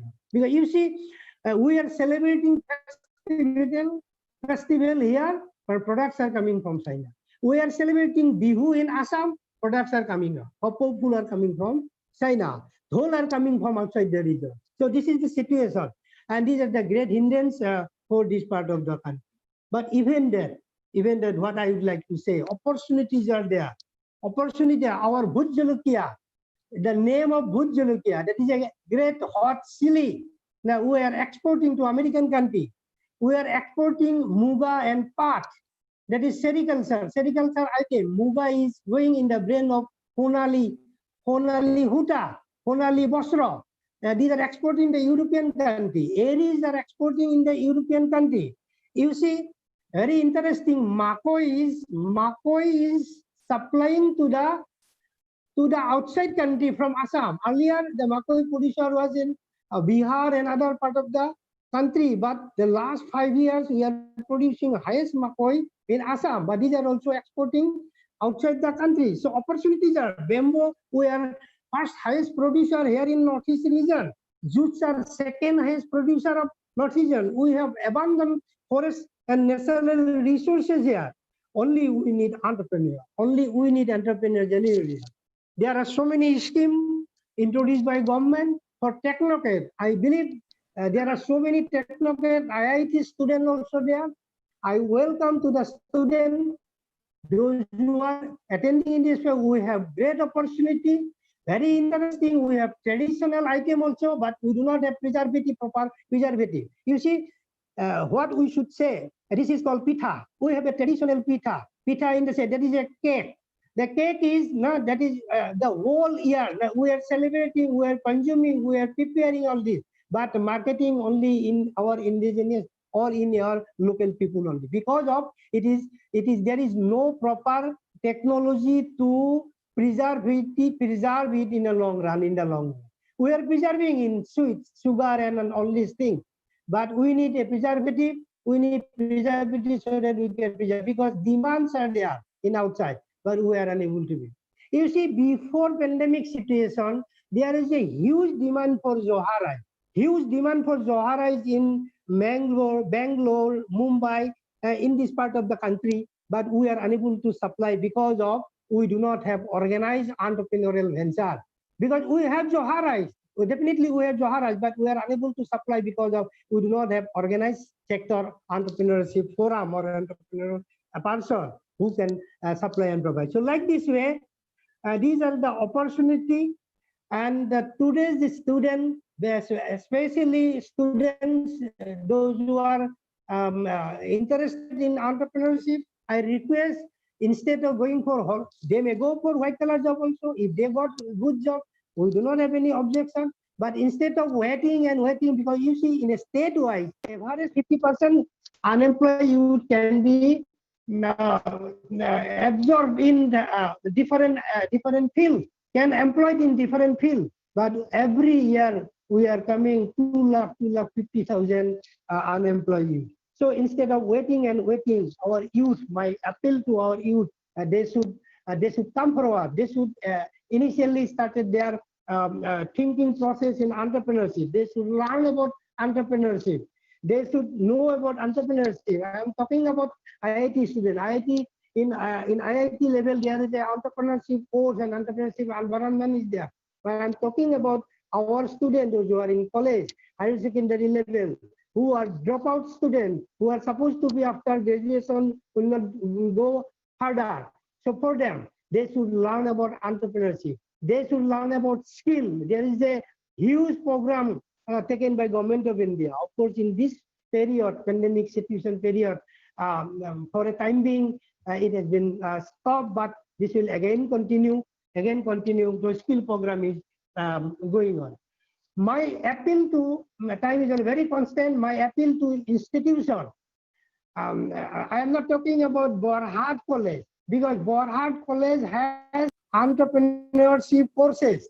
Dr. Vinita Gogoi has taken good initiative for teaching entrepreneurship, for developing skill for the student of that locality. My appeal to the institution, what I should say, before 12 years, entrepreneurship courses has been introduced by higher secondary level. But I am sorry to say, there are very limited educational institutions who introduce entrepreneurship course in their curriculum. So what I should say, our forefather was not entrepreneur. Our students are not aware about entrepreneurship. If students are not learning about, especially the graduate and this below graduate, the dropout students, so they should learn about entrepreneurship. They should learn about skill, how to run an enterprise, how to set up an enterprise, what is the formality and procedure, what is the scope and opportunity is there. They should learn about it. This is a humble request. Of course, nowadays also all colleges has been taken initiative, no doubt, but even that we want more and more involvement for promoting, because this is the only alternative, what I should say, alternative not to be employed our unemployed youth. Because you see now this pandemic situation, our unemployed youth was raised to 11%. In state like Assam, very small state like Assam, we are around 30 lakh unemployed youth at present. We have earlier unemployed youth, and these migrated workers, those who are coming from outside the state, and the micro and small enterprise, those who are unable to continue their activity in the present COVID situation, they are also partially unemployed. In total, now we are 30 lakhs unemployed youth, and again we are 32 lakhs BPL group. The recent survey revealed in this way. So this is a great challenges for us. We have all these bureaucrats have responsibility to pick up the economic activity for youth, and because you see there is again study in NSS study in India, 67 point something and around 68% of the total workable people are self-employed. So like this, we can say our 50% youth also are to be self-employed with their entrepreneurial activity. So learning entrepreneurship very, very important. And the strategy, how, because this is entrepreneurship is not an easy matter. Enterprise, it is easy to set up. Somebody is helping us. Government help us to set up my enterprise, but it is very difficult to sustain our enterprise because of global competition. We have competition, so we have to face competition because product will come, because free economic system. In the free economic system, product will come from everywhere. So we have to produce the international standard. Whatever product will be there. You see, very recently, Betel, we have every houses we have Betel. But unfortunately, we are unable to supply betel from our end. Somebody is taking it. So that is why the education, learning of entrepreneurship, most important part. And even what I'm saying, so many people, even in the last 3-4 this webinar I've attended, there's a question that in this pandemic situation, how entrepreneurship activity or entrepreneurial activity would be taken up. You see, this is a global way. Mathu sir has already narrated very nicely the global situation, Indian situation. So we have to definitely wait some time, because you see, in this present situation, if some enterprises already stopped, but some new enterprises coming up. Earlier there was no sanitization sanitized producer. Or no mask producer in Assam, but nowadays so many new enterprises come forward to take up because of this opportunity coming in health sector. So we have to, for a time being, we have to divert small and micro enterprise. They have to divert their activities. So accordingly, whatever things are coming, we are to think in an innovative way. Innovative because all the customer always want innovative. Everybody we are aware about the customer want innovative product. When innovative product we can able to make it creative, then the value addition would be there. So we want value added product. We want value added product for sustaining our enterprise, whatever is happening. We have here we have a very important requirement, that is quality, which is entrepreneurial psychology, father of entrepreneurial psychology. McClellan's are highlighted that was willingness to do something. My appeal to our local students, willingness to do something, and the zeal to come forward to take up entrepreneurial activity. Then will and zeal is an inherent quality, and with these two inherent quality, when people will come forward to take up entrepreneurial activity, they need skill. Again, skill may be two types. We know that is soft skill and hard skill. Hard skills are provided by government, and soft skills also provided by government. So my appeal, the pandemic situation, With the pandemic situation also, we may mentally prepare those who are in the higher classes, those in the final year students, those who are dropout students. So they may think, they may plan their activity, because if we self-employed, if we self-reliant, so then we can think about self-reliance India, Atmanirbhar Bharat. When we are Assam will Atmanirbhar, then only we can think Atmanirbhar Assam. We have so many scope, we have so many opportunity, we have agricultural leaders. My colleague Hemanta Rabha will say with facts and figure, we have agro resources, agriculture. In agriculture, there are tremendous scope. Only we are unable to evaluate product. We are directly sent to the center, because of this, we do not have entrepreneurs. Government has taken this initiative, especially for micro and small enterprise, those who are unable to continue their activity.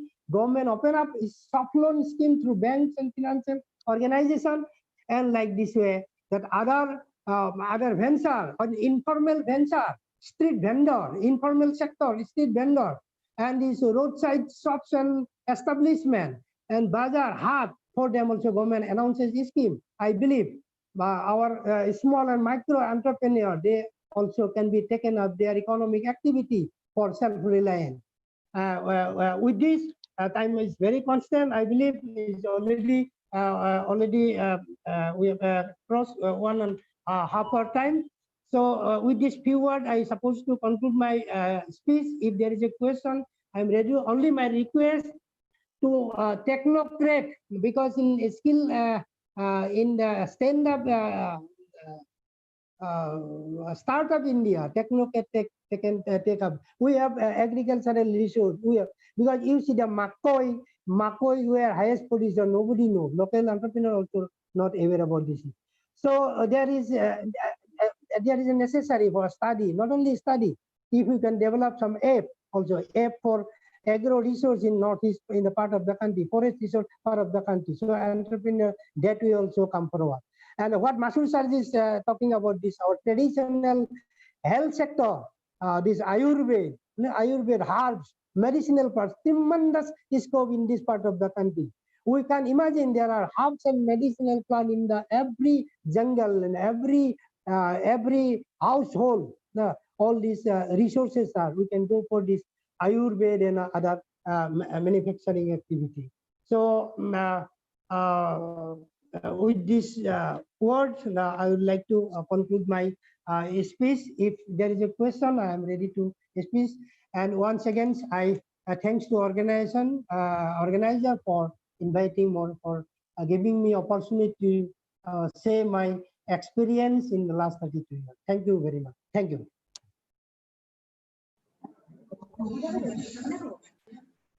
Vinita, madam. Yes. Yes, I'm a, yes. Yes. Thank you. Thanks a lot, Kolta sir, for your informative and inspiring deliberation. The interaction section will be after the speech of Mr. Hemanta Rabha. Now I am going to invite Hemanta Rabha for delivering his speech. Before it, I would like to introduce him with you all. Sri Hemanta Rabha, a postgraduate in management marketing, has 20 years of experience as trainer, motivator, and project implementation in the field of entrepreneurship development. He also has about 18 years of experience for organizing trainings, develop of training modules, and handling of sessions in the field of entrepreneurship and youth development. He has been actively involved in planning and implementation of more than 40 projects, especially livelihood as well as micro small enterprise cluster development in Northeast region. He has been closely involved in the youth development activities in Northeast region and engaged as trainer of National Service Scheme NSS Program Officer under ETI at III Guwahati, empaneled by Ministry of Youth Affairs and Sports, Government of India. Due to his outstanding performance in the fields of youth development, the Ministry of Youth Affairs and Sports, Government of India honored him for 2 national awards, National Youth Award 2003 and Indira Gandhi NSS National Award 2000. he has attended the UNESCO General Conference Youth Forum in Paris by representing Indian youth in the year 2003. Sri Rabhai is presently working as a project head in IIE Guwahati. Now I am going to request Mr. Rabha to start his speech. Please, sir. Yeah. Hello. Thank you, Please, ma'am. Yeah, thank you, madam. Yes. Yeah, I'll just share my screen.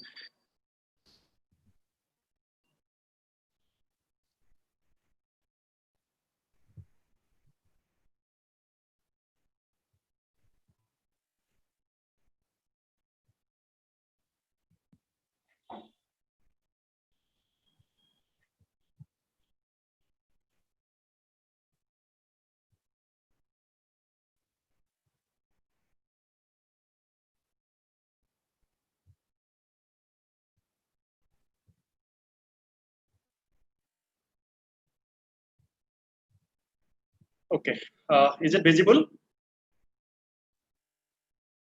Yes. Okay, madam, is it visible?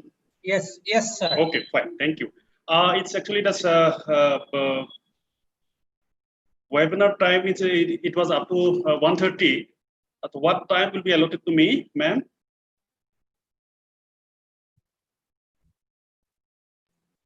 What will be my? Madam, please unmute. What will be my total time? 2 p.m. till 2 p.m. Okay, I'll try to complete it in 25 minutes. Okay, fine. Okay, respected Dr. Pramod Borgohain, the principal of Borhat BPM College, Dibrugarh. Dr. S. Borgohain, principal Nandalal Borgohain City College, Dibrugarh. And Professor Mathur, the Economics Group, Department of Economics, IIT Kanpur. And my mentor, Sri Jitan Chandra Kolita, the ex-faculty member of IIE and also the writer, and Dr. Monisha Gogoi, the vice principal of Nandalal Borgohain City College, Dibrugarh. That already two speakers has discussed on this topic that Professor Mathur already has discussed about the pandemic situation. What is the impact? What is the effect has been happening in India as a whole in the globe? And after that, the Jitan Kolita sir also has discussed about mainly the entrepreneurship during this pandemic situation or the post-pandemic situation. What will be our role? What will be our institution role? What will be our mentor role? And what are the resources we are having? How we can mobilize the resources? These are the things already has been discussed. So here I'll be just discussing on the COVID-related issues. I mean, very briefly. And since we are from the Entrepreneurship Education Institution, I'll be emphasizing more on these entrepreneurship-related activities, how we can promote entrepreneurship, and especially in the northern region, and as well as in the country. So since IIE is an institution under Ministry of Skill Development and Entrepreneurship, Government of India, this is the only national institute in the northeastern region, head office in Guwahati, and also we are having a branch office of all the state headquarters of northeastern region, including Sikkim. So our prime objective is to provide training on entrepreneurship, to identify the probable business venture, conduct study, and give the handholding support to the entrepreneur for setting up any kind of business ventures in mainly mandate in the northeastern region. So let me start with my presentation. That already these are the things. We are talking about this self-reliant true entrepreneurship. That is, this has been this. I mean, it was the thought, it was the philosophy. I mean, Mahatma Gandhi, our father of the nation. That I mean, if you want to looking for a self-reliant, Atmanirbhar, that immediately our student youth have to come forward And that student youth have to be well informed, well motivated, and to understand the real scenario of the region, scenario of the village. Then only, and during the student days only, we have to make them aware what is the resources are available, what are the scopes are available, and then only we can expect a a self-reliant nation. From the village itself. And for that, our school, our right from the school teachers and the college teachers, university teachers, need to guide them so that a student can be well aware. That student, the teachers, and the mentor need to link to the student to the community, so that our student can understand the real resources are available in the village areas. Because the Mahatma Gandhi, he realized that if you are looking for a development, if you're looking for a Atmanirbhar, then we have to look in the village areas. We have to see, because more than 70% of the people are in the villages, in the rural areas, and all our agricultural and horti products are generally produced in the rural areas. That is why that the student youth, the teacher, and the community are the main component for the Atmanirbhar that Mahatma Gandhi said. So student and the teachers have to guide the student youth, so that the student youth can understand the rural the scenario, the potential what have. So these are the things that have been in the Mahatma Gandhi. And secondly, that during the COVID situation, really the economy has been falling down unpredictable level. And due to that, in the last few months, that 24%, unemployment has been increased. And more than 12.2 crore Indian have now having jobless due to this lockdown, and this is the COVID situation. And talking about this in Assam in general, because immediately I have these data, more than 10 lakh people have been returned from different part of the state. Those who are working, maybe somebody working in the companies, at a guard, maybe some private sector job. Now these are the problems that we are facing in the northern region, maybe as a whole, and maybe every state in our country. Now look at that. Whether this is the problem, this is the opportunity or threat, that things we need to discuss. We need to realize. Now, during this Corona pandemic, now people are more conscious about the nutritious food, increase the health and hygiene. But here, our strength lies in the natural resources. Because the companies around outside shut down are many private sector industries shut down. Officers now not working in a regular way. But our people have to have the food. Without food, we cannot survive. That is why that in the rural areas, especially in the northern regions, we are having the natural resources. Now, what we need to do? We need to tap the natural resources, like in the talking about this. Right from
Sorry, there is some technical problem. Okay, sir. Continue. I think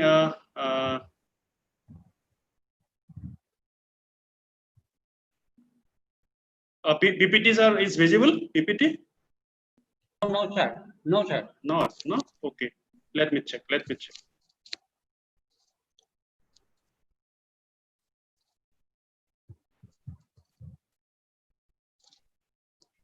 Just wait a minute.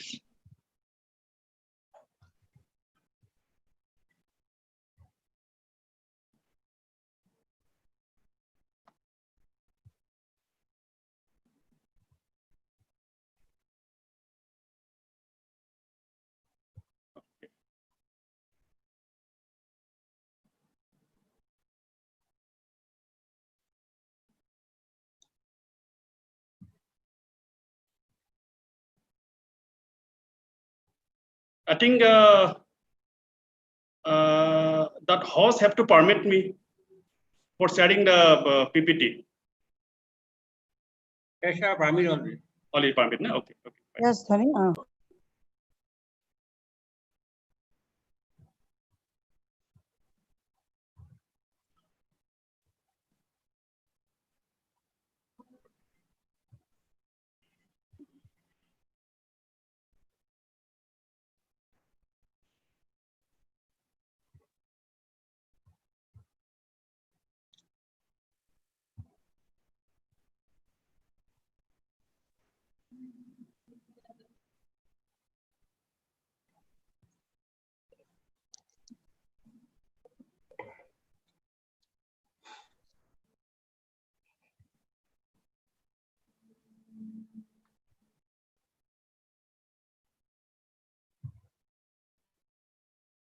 Mm.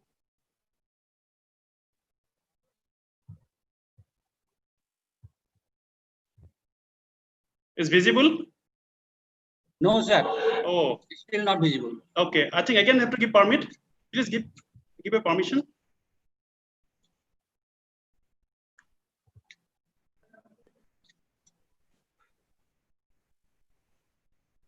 Okay, sir.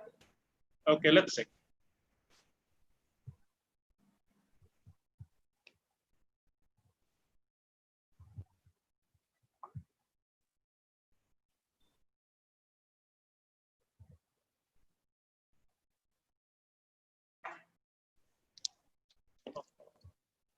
Link to Assam.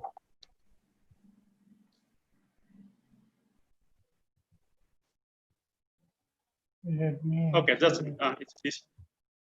Okay, sir. Visible now. Okay, thank you, Yeah. thank you, sir. Thank you. Okay.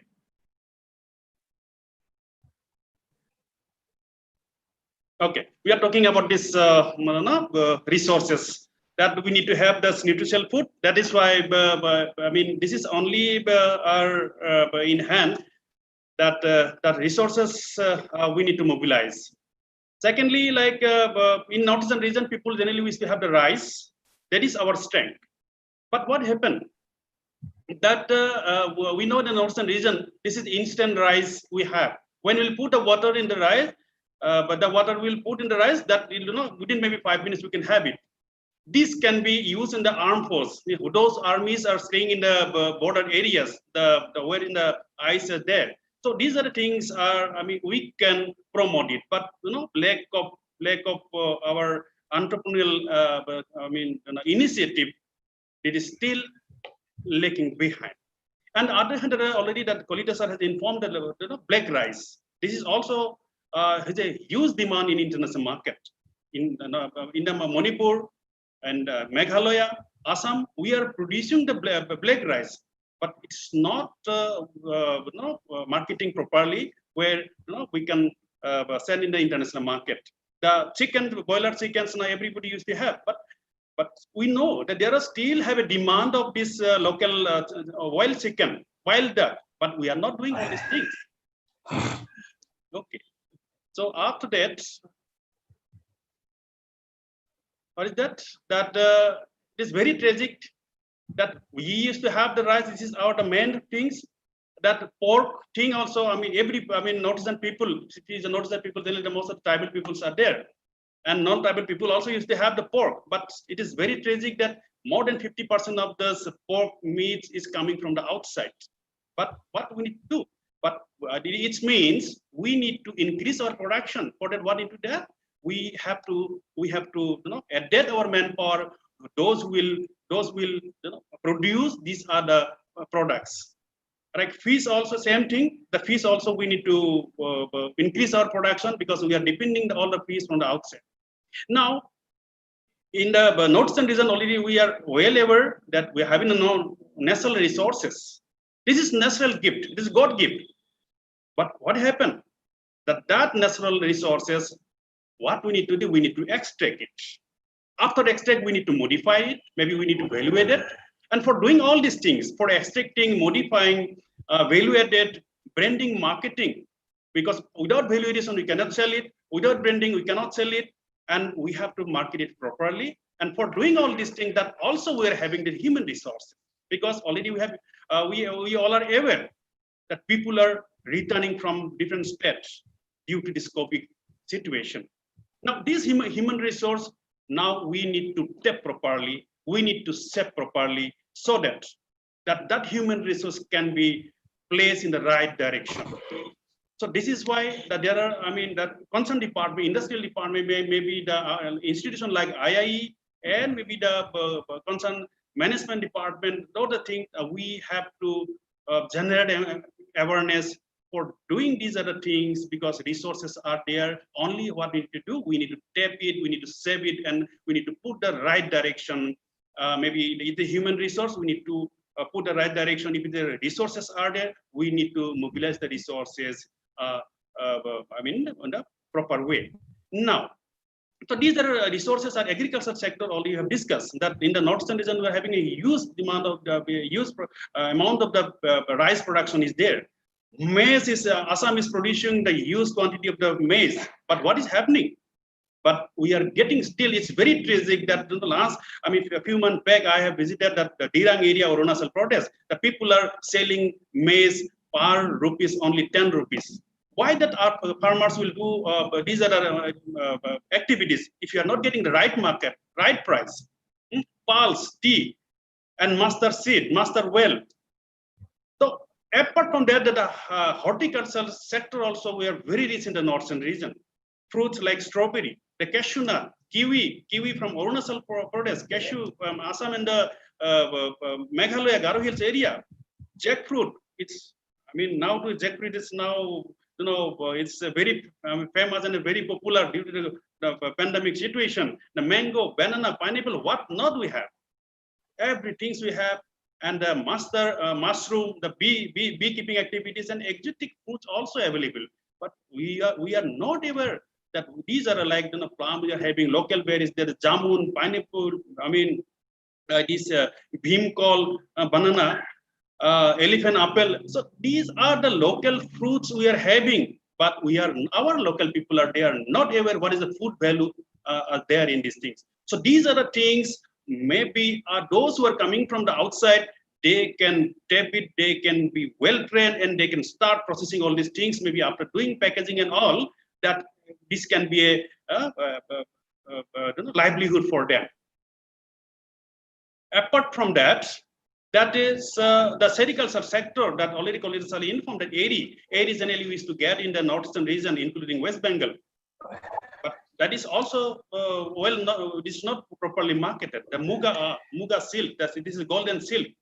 Forest area, timbers, cannon bamboos, every day for decorative art item, for furniture and instant stick, and livestock, piggery, duck farm, poultry, goatry farm. Fisheries, then now Arunachal, they are doing this integrated fish farm. Very interesting that they used to cultivate this agricultural activities, and they parallelly they are doing this fish culture activities also. So these are the resources we are having. Last, few days back, I had a presentation on the same topic. That is that is jackfruit. I think you might be aware that the presentation, it was in the 18th of July. There is a same national webinar was there in the Tezpur University. I have presented this thing. And what is the value of the jackfruit? And it is very tragic for our northern region. Generally, Assam, Meghalaya, and Tripura are producing the huge quantity of this jackfruit. But you know what is happening? The jackfruit are more than 75 to 80% simply wasted. Because this is seasonal food. We cannot preserve it because we don't have the cold storage. We don't have this cold chain. We cannot preserve it. Our entrepreneurs are not coming up to process it. And on the other hand, our people, they don't know what is the value of this jackfruit. And I was shouted like anything. Just to promote the jackfruit, I'm personally, and IIE, that the Kolita sir was also that time, he was also the administrative officer of this our institution. He was the faculty and the administrative officer. We have initiated, we tried from 2016 just to make them understand people that the value of the jackfruit. In the year 2016, first time we organized the Northeast Jackfruit Festival. In 2016, we have started in association with the Meghalaya government. And after that, 2017 also we have organized another Northeast Jackfruit Festival just to give awareness, to understand the value of the jackfruit, how the jackfruit can change the economy of these rural people, the farmers. And that we tried.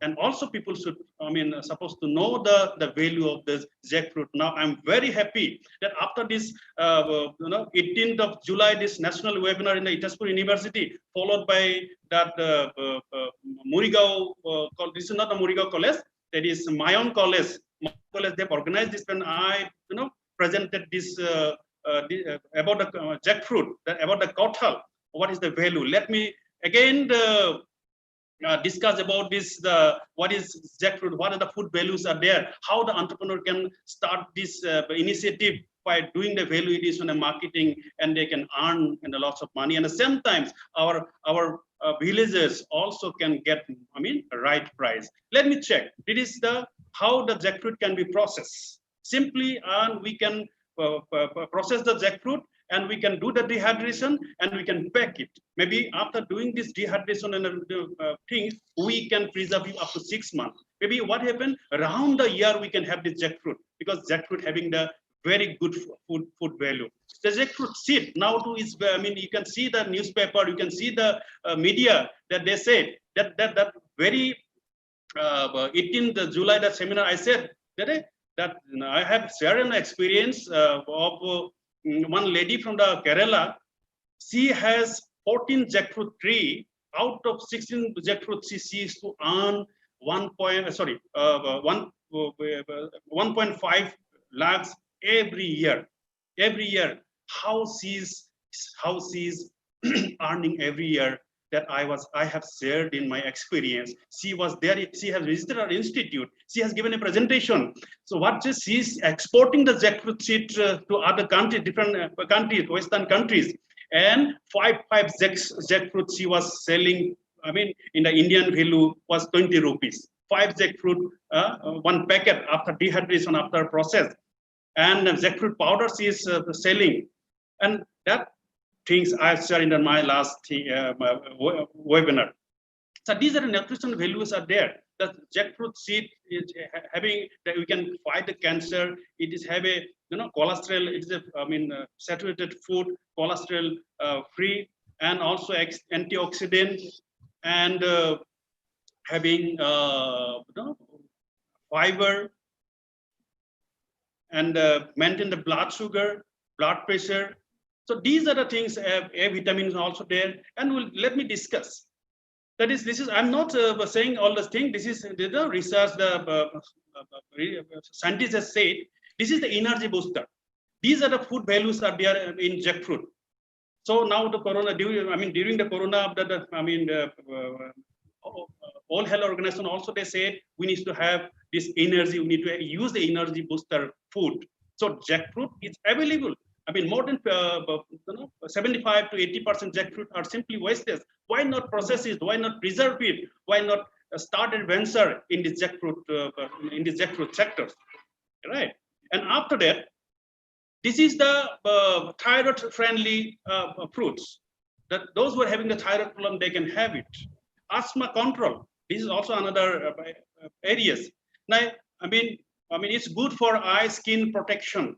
our youngsters, college boys, girls, all, ladies are spending huge amount of money for their skin care and maybe their personal care and all. If you are having, we can have this, jackfruit maybe around a year, maybe, we can reduce our expenditure, right? So prevent anemia. Our rural women, our rural people are sometimes days to suffer this anemia problems. If you can have this jackfruit regularly, maybe that problem also can be solved. This is readily available in our northeastern region, including that is antioxidant, the strengthening bone. If having some bone problem and all of that, also that can be that jackfruit can have. Cancer, to fight the cancer against the cancer, that jackfruit also be can use it.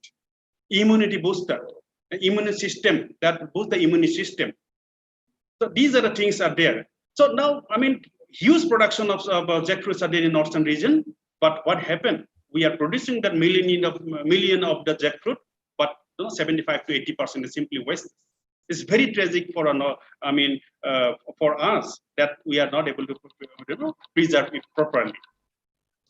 Now, what is the reason? What is the reason? This is actually generally is you might be aware. This is the world largest fruits, and we used to consider as a neglected fruits because we are not aware the value of food value of this jackfruit. It is seasonally available, but if you can process it, we can have the jackfruit maybe around a year. Absent of standard already that previous speaker that Polita sir has informed. We need entrepreneur who can process it, who can preserve it, and who can use the technology for doing all these activities and quality. And unorganized market. We don't have the organized market. So what we can do, simply we can do the dehydration, we can dehydrate and we can preserve it. And after that, what are the products we can make out of this jackfruit? See, these are the instant dehydrated product. We can cook it within 5 minutes because our people, they don't have time to cook it. Everybody, the housewife are used to work in college, universities, maybe some department, an office, my private job, because we don't have time. So if we can have dehydrate, we can dehydrate it and we can pack it. Maybe we can take out like a Maggi. Within 5 minutes, we can prepare and sabji. So this after dehydration, maybe we can cook it.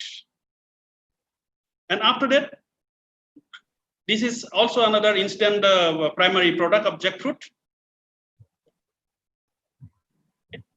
Dehydrate jackfruit seed, we can dehydrate it, preserve it. And if you want to have it instant, like instant, ready to eat, we dehydrate it. Simply, we can open the pack, we can have it. Because many people like jackfruit. I'm also the jackfruit lover. I used to have jackfruit. If you can, you can have that raw jackfruit. I cannot control myself. So like that. So, but we cannot because we don't have the facility to get the jackfruit around the year. If you can, some entrepreneur can come forward, can do the processing. Maybe we can have that jackfruit around the year. We can be healthy. We can do that jackfruit squash. We can do the jackfruit jam. We can do this. These are the products we can make it. Jackfruit powder, we can make it after dehydration. Through powder, we can have this jackfruit chapati also. That the diabetes people also can have. Everybody can help because this is the healthy food, right? Okay. So jackfruit bhujia, and I can say that jackfruits are all the part. There are some saying was there. The jackfruit, the ripe jackfruit leaf also it's good for diabetic patient. Like they can prepare as a tea, and that diabetes can be controlled. But it is not proved by the scientists. Anyway, now I want to give you one example that that this is not given by me. This is the research aid. One entrepreneur has shared his experience. One jackfruit we can earn 1,350 rupees. if we are properly process it. Now, our time that we need to process it, we can evaluate and we can brand it, and we can sell it in the international market. Yeah. And another area is that is the honeybee cultivation, beekeeping. This is also very important. And every household we can do it. And there are one organization in Baksa area, in Baksa district of BDD. One organization they have initiated, that is a very good initiative. They train the school students to do these beekeeping activities. And one student, they are maintaining 5 to 10 bee boxes. And out of these 10 bee boxes are students, they're earning 15 to 20,000 per year. One village school schooling student. So these are the things maybe our student also can do this. And these beekeeping activities, it will be help for our other enhance the production of these other agricultural activities. And another experience they have shared, generally in the Baksa area, people used to do this master seed cultivation. And they said around more than 75%, more than 750 people has been trained for our institute also in this particular location. And through this initiative, the master seed production has been increased by double. It is because of this it is interrelated. Due to this master seed cultivation, the honey production was increased, and due to this honey activities, the master seed production increased. It's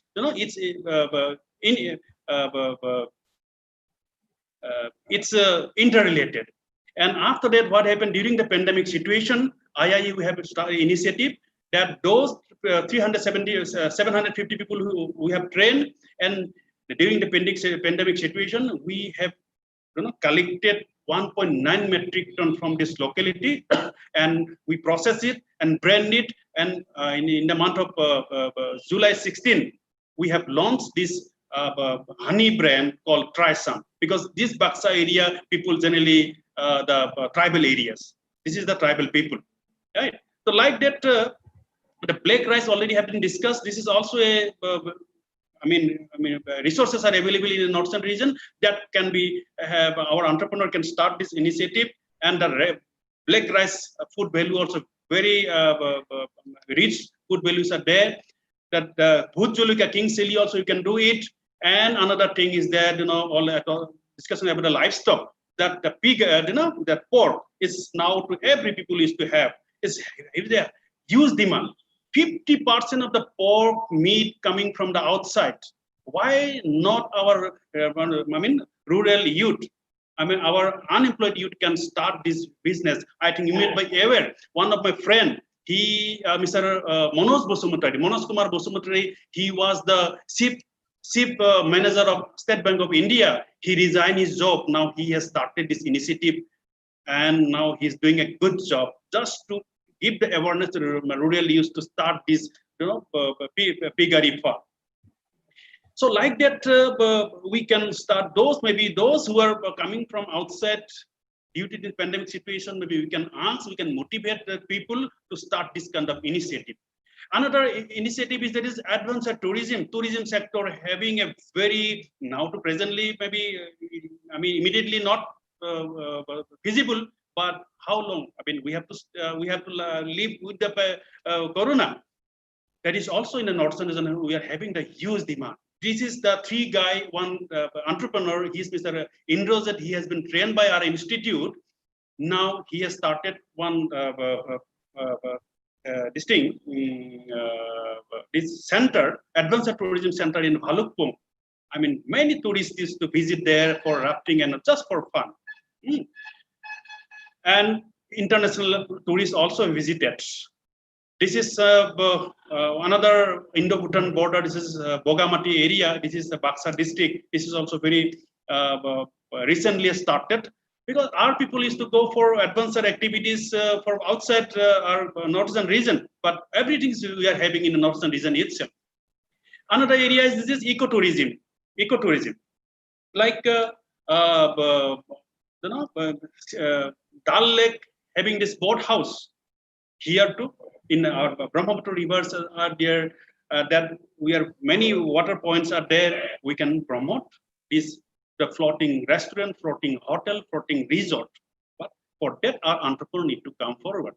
Another area is that instant stick that Professor Mathur also he has mentioned about this instant stick in the northern region. This is also because the bamboo products are available mostly in the northern region. But what is happening? It's very tragic also, because all the raw sticks are going from northern region to South Indian, Bangalore, Madras, Chennai, and all. And after that, they should the final product and selling the agarbatti stick to the northern region. We are persisting. But our entrepreneur northern region, youth not in the northern region, the other youth also can start this venture, because this is doable. And agarbatti stick, sorry, this is a broomstick. Broomstick also, I mean, abundant in our northern region. But what happened? But it is also not well marketed. The design part is not up to the mark. That all the broomsticks are going out from northern region in the raw form, and after that, maybe Delhi, Mumbai, or maybe that Calcutta, they used to make the final product, and again they're selling back to us. I'm giving you some small economy of this broomstick. 1 kg broomstick, generally our local people, they are selling, say, 50 to 60 rupees. And 1 kg out of this, or 1 kg broom, we can make around 3 broomstick. Now, in the market, we are still purchasing the 1 broom is 60 rupees. 60 into 3 means 180 rupees. Means, say, 100 rupees we are losing. Our entrepreneurs, our farmers are losing. But these are the products we can make it final. Maybe some of the entrepreneurs can come forward to start these initiative. And spice sector also very, very tragic. Now the ginger and the turmeric, the northern in Meghalaya, this Lakadam turmeric is world famous, but we are not properly marketed. And the ginger also is very, very famous in the northern region. But for doing all these things, we need entrepreneur. That entrepreneur need to come forward. These are the ventures we can do it. Like supari. Supari also happening the same thing. The suparis are going out, and the final process is coming back to the northern regions. We are processing the higher there. Now, these are the resources are available in the northern region, but what to do? The main problem is that we are lacking of this entrepreneur. We are lacking of this quality entrepreneur. Now we need to train the entrepreneur who can start these ventures. Now, what is the problems? Now, all the resources are not utilized, or maybe misutilized on the national resources. Because now to immediately, maybe 1-2 years, we have to depend on the national resources, whatever we are having. For that, for mobilizing the resources, we needed an entrepreneur. Easy earning money attitudes were there in the northern region people. Easy going culture is there. Lack of suitable political and social leaders are there. And the northern region, another problem is that we're having a flood, rain, landslide, the earthquake zone. These are also a threat for us. Unprofessional attitude of the people. The people are, Karna head, they are doing these activities, but professionally they are not doing. Geographical bottleneck, insufficient infrastructures, lack of entrepreneurial education among the people. This is very main problem are northern regions. Right. Now, results for that, again, to already more than 40,000 people, they have returned from the different states. This is one problem. And the other hand, now already we're having unemployment problem, not double problems we're having. Now, that is why the big poors are become poorer. Insurgency problem also there in the northern region, and regional imbalance, low living standard, dependencies are there, and realization of the past mistakes. So these are the things. Major tasks for the officers. What we need to do? We have to change our attitude. Our youngsters need to change our attitude. Maybe those who are doing this, master degrees, maybe some technical graduate and all, they should have a attitude. Instead of looking for a white job, they should go for the entrepreneurial quality. They need to start some enterprise so that they can generate employment. develop human resources. Whatever the resources we are having, we need to train them. We have to develop them so that we can, tap properly. We can place them in the right place in the right direction. So, step proper utilization of the natural resources. What are the natural resources we are having that need to be utilized properly? For that, again, we have to train those people. And after that, explore new business opportunities, because we the people are very good for follower. By seeing other activities, we also can our entrepreneur also can start immediately, but there's no innovative ideas. A step for mobilizing social disturbance. And finally, we need to create the entrepreneurial environment through entrepreneurship education, the youth and the student communities, because that Mahatma Gandhi also said, we need to train our youngsters, school students, and we need to aware the real scenario of the village. What are the resources are there? Then only, and also we have to show them the opportunity. What are the opportunities are there in these resources? Now, for doing all these things, that is, we need entrepreneurial activities. That is, this has been taken from my mentor, that is Jitan Kolita Satsi. I have taken this material from his books. He has written a book, the self-employment through entrepreneurship. That is entrepreneurship is nothing. That the entrepreneur is a person. The entrepreneurship is a process. Is a process. It never ends. And the entrepreneurship, simply we can say, this is the activity of the entrepreneur in the enterprise. When that activity will stop, then enterprise will be that day only will stop, right?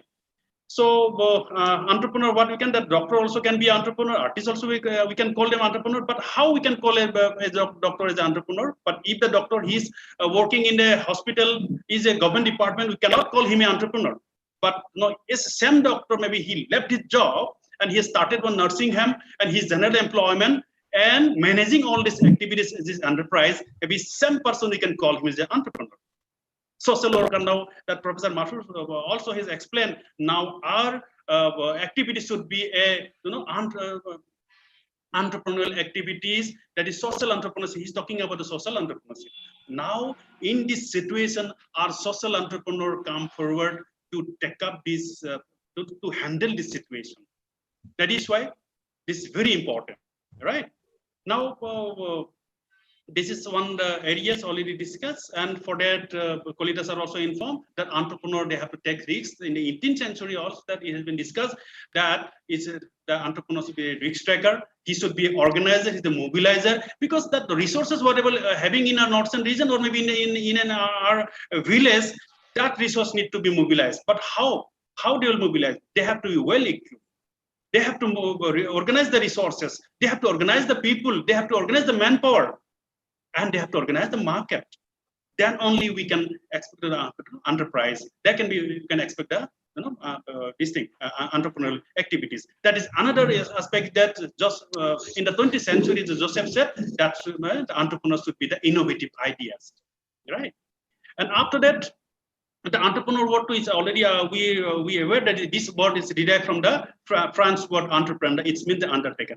Because generally our entrepreneur, we do a series of training program we are organizing in our institute. But during this training program, the entrepreneur said, "Oh, sir, immediately maybe after 2 years, immediately maybe after 1 month, I will start my venture." When we will call them, have you started business after the training? Says, I will try. I will try. Maybe I'm next month, next week, next year, maybe after 2 years. Is that days to postpone it things. But until and unless the entrepreneurs undertake the activities, we cannot say, he or she is an entrepreneur. But he or she have to undertake the activities. He have to venture. He have to enter in the venture. Then only that entrepreneur can proceed ahead. So for that, the entrepreneur have to mentally ready, need to have the innovative idea, calculative risks, and the long-term plan. If entrepreneur having that, then we can call him the entrepreneur. Otherwise, is nothing going to happen, because and maybe after 1 year, 2 years, that entrepreneur have to stop his venture, maybe halfway. This is the word full of meaning of the entrepreneur. That is also have taken from this Kolidasa's book. That is, all the letter of the entrepreneur having the meaning. E for enthusiastic to achieve, need for accomplishment, T for target oriented, risk taking, endeavor, planning, resourceful, energetic. If the entrepreneur having these other qualities, then only he will be the entrepreneur, otherwise not. Now, entrepreneurship, that Robert D. Hess, he said that entrepreneurship is the process, creating something different. That activity that should be some different and have to devote some necessary time, otherwise not. And that result, what result we can expect? The monetary and the personal satisfaction. Yes, we need the money, because that is why we have started the initiative, we have started the venture. With that money, you cannot do it. But same time, that entrepreneur need to have this personal satisfaction also from this enterprise, from this venture, right? So after that, what are the ingredients of the entrepreneurship development? That is motivational factor is very important.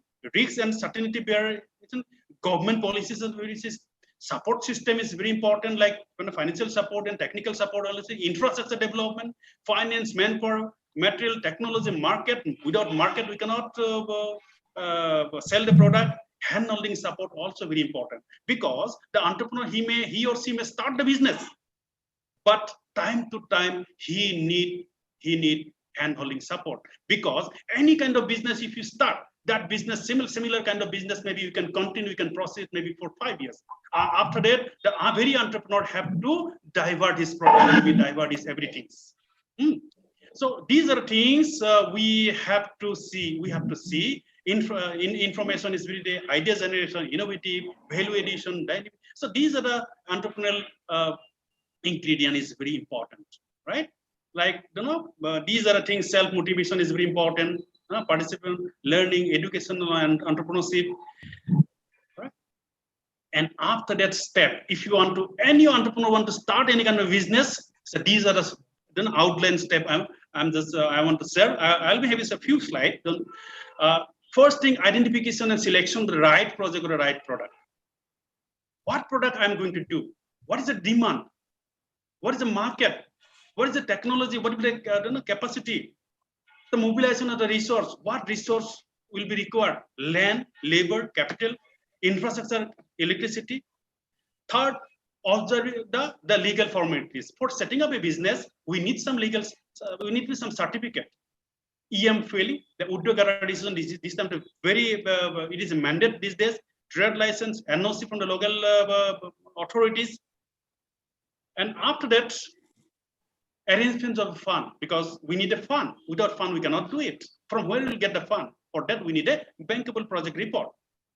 Maybe it may be on investment, or it may be it may be from bank, or maybe from some other sources. Marketing. So our product, where we're going to sell it. Planning, networking, organizing, the brand building, pricing, costing, everything. It's very important. Managing enterprise. And shape to sustainability, the enterprise. This is very important, last one.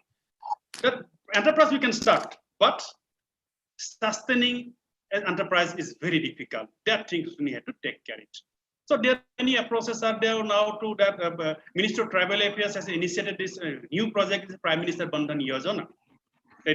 300 beneficiaries will be there, where there will be a common facility center. All the 300 beneficiaries, they can come along with their product and they can process it and do the value addition, packaging, branding, and they will sell it in the nearby market. And the private government will buy back all this product. And for procuring of this MFP, minor forest produce, the government has given a minimum support price that our beneficiaries the farmer can get the right price. So this is also a very new project. Maybe you can go for the cluster approach, because if you are looking for a market, we need demand, huge quantity of product. If you're having, then only we can do it. So this is the cluster approach. And like Thailand has initiated this long bet OTOP, one tambon, one product. If you handloom products are there, only in this locality you'll be getting only this handloom product. If it is handicraft product, you'll get the handicraft product. Like that, Thailand have sense its economy through this product, OTOP product. And after that, Japan has initiated one village, one product. These kind of activities we need to take up. It is an activity we need to take up. Like here, that is strawberry. In Meghalaya, there's a village called Solia village. It's first strawberry village in northern region. That village was name of the village on Solia. It's around 50 kilometers from Guwahati on the way to Shillong. This strawberry village initially name was Solia. Now it's become Solia village, strawberry village. There's a facility that there's a resort. If anyone can go for the holiday, they can go. They can stay night in the resort, and whatever they want, they can have this strawberry, but they cannot take it. If you want to take it, then you have to purchase. You have to purchase it. And other than in Assam, we are having the nearby Guwahati. There is a Jimirgaon. Jimirgaon is very famous for the orange. Every household having the orange. Now it's very famous. This Jimirgaon village also named changed. It's very popularly known as the Orange Village. Many tourists used to visit, and also there's the homestay facilities. So like that, we are having these resources are there. Now my request, my appeal to the young stars, maybe the entrepreneurs, those who are coming back from the different part of the state, or those who are working in the different companies or private sectors and all, they need to start these are the things. And for that, any kind of information, if you want to train, want to go for training, then you can contact us. You can contact us, because IIE is only the institute on entrepreneurship. I mean, you can contact us, you can visit us, you can call us. We used to organize series of training program, awareness program, EDP program, skill development program. We are having series of incubation center. We are having business incubation training center on the handloom, ready-made garment, food processing, beauty wellness, jewelry, gems jewelry, agarbatti stick making. So all the incubation centers, we are having the hostel facilities. They can contact us. I mean, together we can grow. And during pandemic, maybe we need. So this is my appeal to all of the. I would like to thank all the two colleges, that Borhat BPM College and Nandalal Borgohain City College, for inviting us, for sharing our experience. So if you want to see PPT, maybe I will share this college authority. Maybe you can take it. So thank you very much. Thank you all of you. Thank you. Over to Gogoi Madam. Yes. Hello. Yes, sir. Yes, ma'am. Yes. Thanks to Mr. Hemant for your very inspiring deliberation. I think it will be beneficial for our youth having entrepreneurship, and will be helpful for reviving our devastating economy, rural economy, to a great extent. Now, introduction session will be conducted by the Topoti Madam. Over to you, Madam. Topoti Madam, please. Hello. Hello. Hello. Yes, madam. Okay. Hello. Yes, thank you everyone. Topoti Madam. Okay. Introduction session will be for you. Second introduction session, but will be in very brief session, as there is a very shortage of time. There is a question for you, Dr. Hemanta Rabha sir. Yes. This question is from Antara De. Can you hear, sir? Yes. Okay. The question is, will entrepreneurship education tackle problems faced by the COVID situation in northeastern states? Yes, ma'am. Why not? Yes, Because, got it? Yeah, I got it, ma'am. Yes. Okay. Very good. I mean, this is a very good question. This is the situation, because already I informed in the presentation, the resources are there. We are having tremendous resources are there. Now, immediately we have to start initiative for mobilizing the resources, and we can start some ventures in this, whatever resources available. So for that, what we did, that they have to be trained by some institution.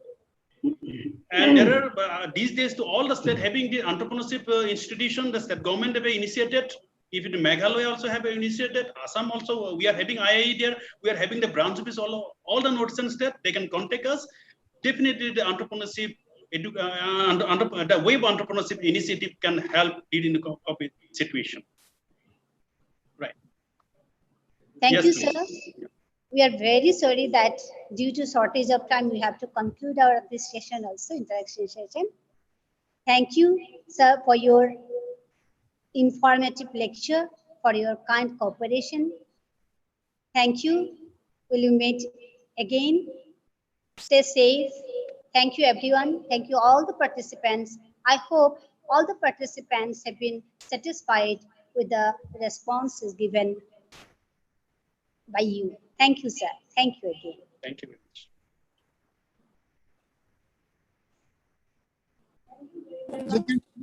Mrs. Tokotisina ma'am, and also to all the participants of this webinar.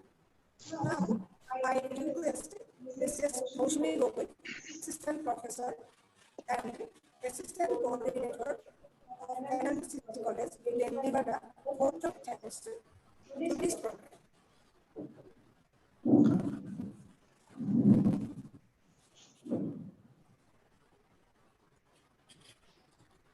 Good afternoon, honorable dignitaries and dear participants.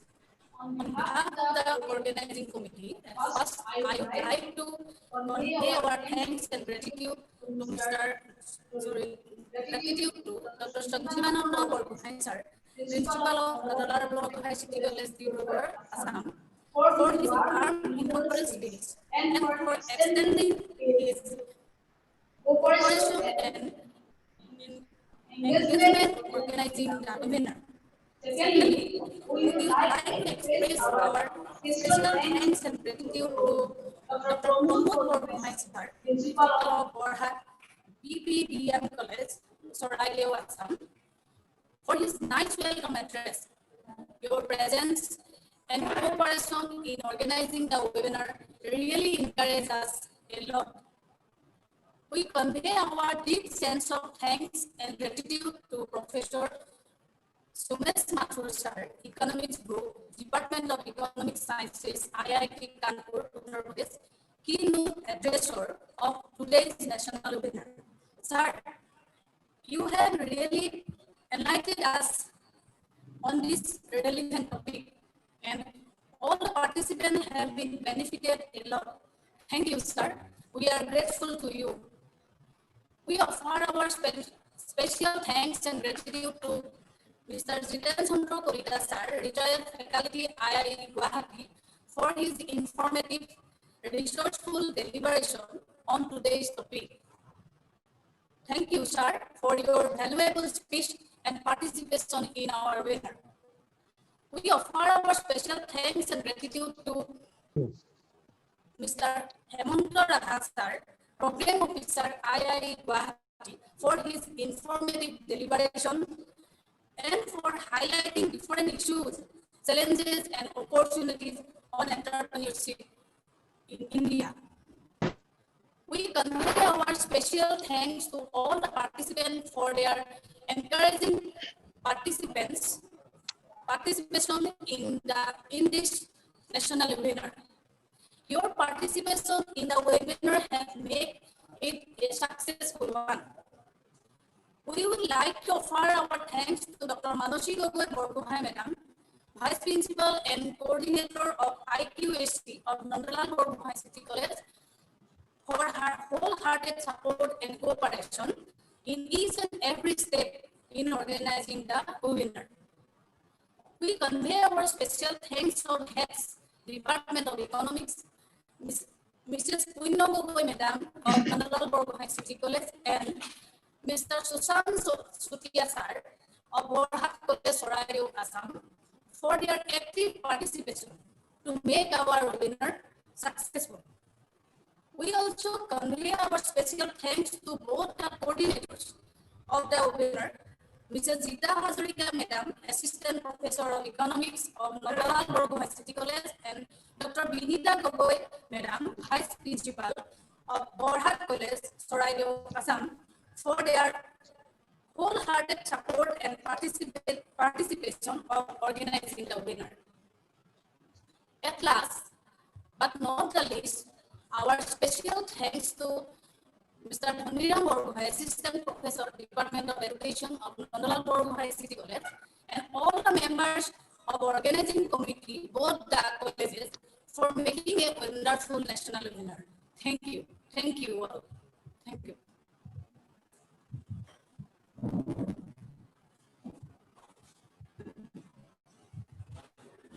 Over. Dear participants, here is an important announcement for you. Now, we are at the concluding part of this webinar. Dear participants, we are providing the feedback link in the chat box. It will also be provided in WhatsApp groups and Telegram groups after the completion of the webinar. The feedback link will be open for 1 hour. Please submit and ensure your participation, and please be careful while filling out the feedback form. Thank you. Now, we declare the national webinar is over. Thank you all.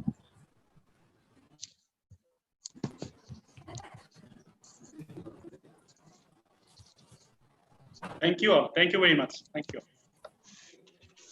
Thank you. Thank you, sir. Can we leave now? Thank you, sir. Thank you. Okay. Yes, yes, sir. Yeah. Thank you. Thank you all. Thank you all. Thank you, keynote speaker, sir. Thank you all, dear participants. We are really, really grateful to all of you. And very sorry for overtime. Okay.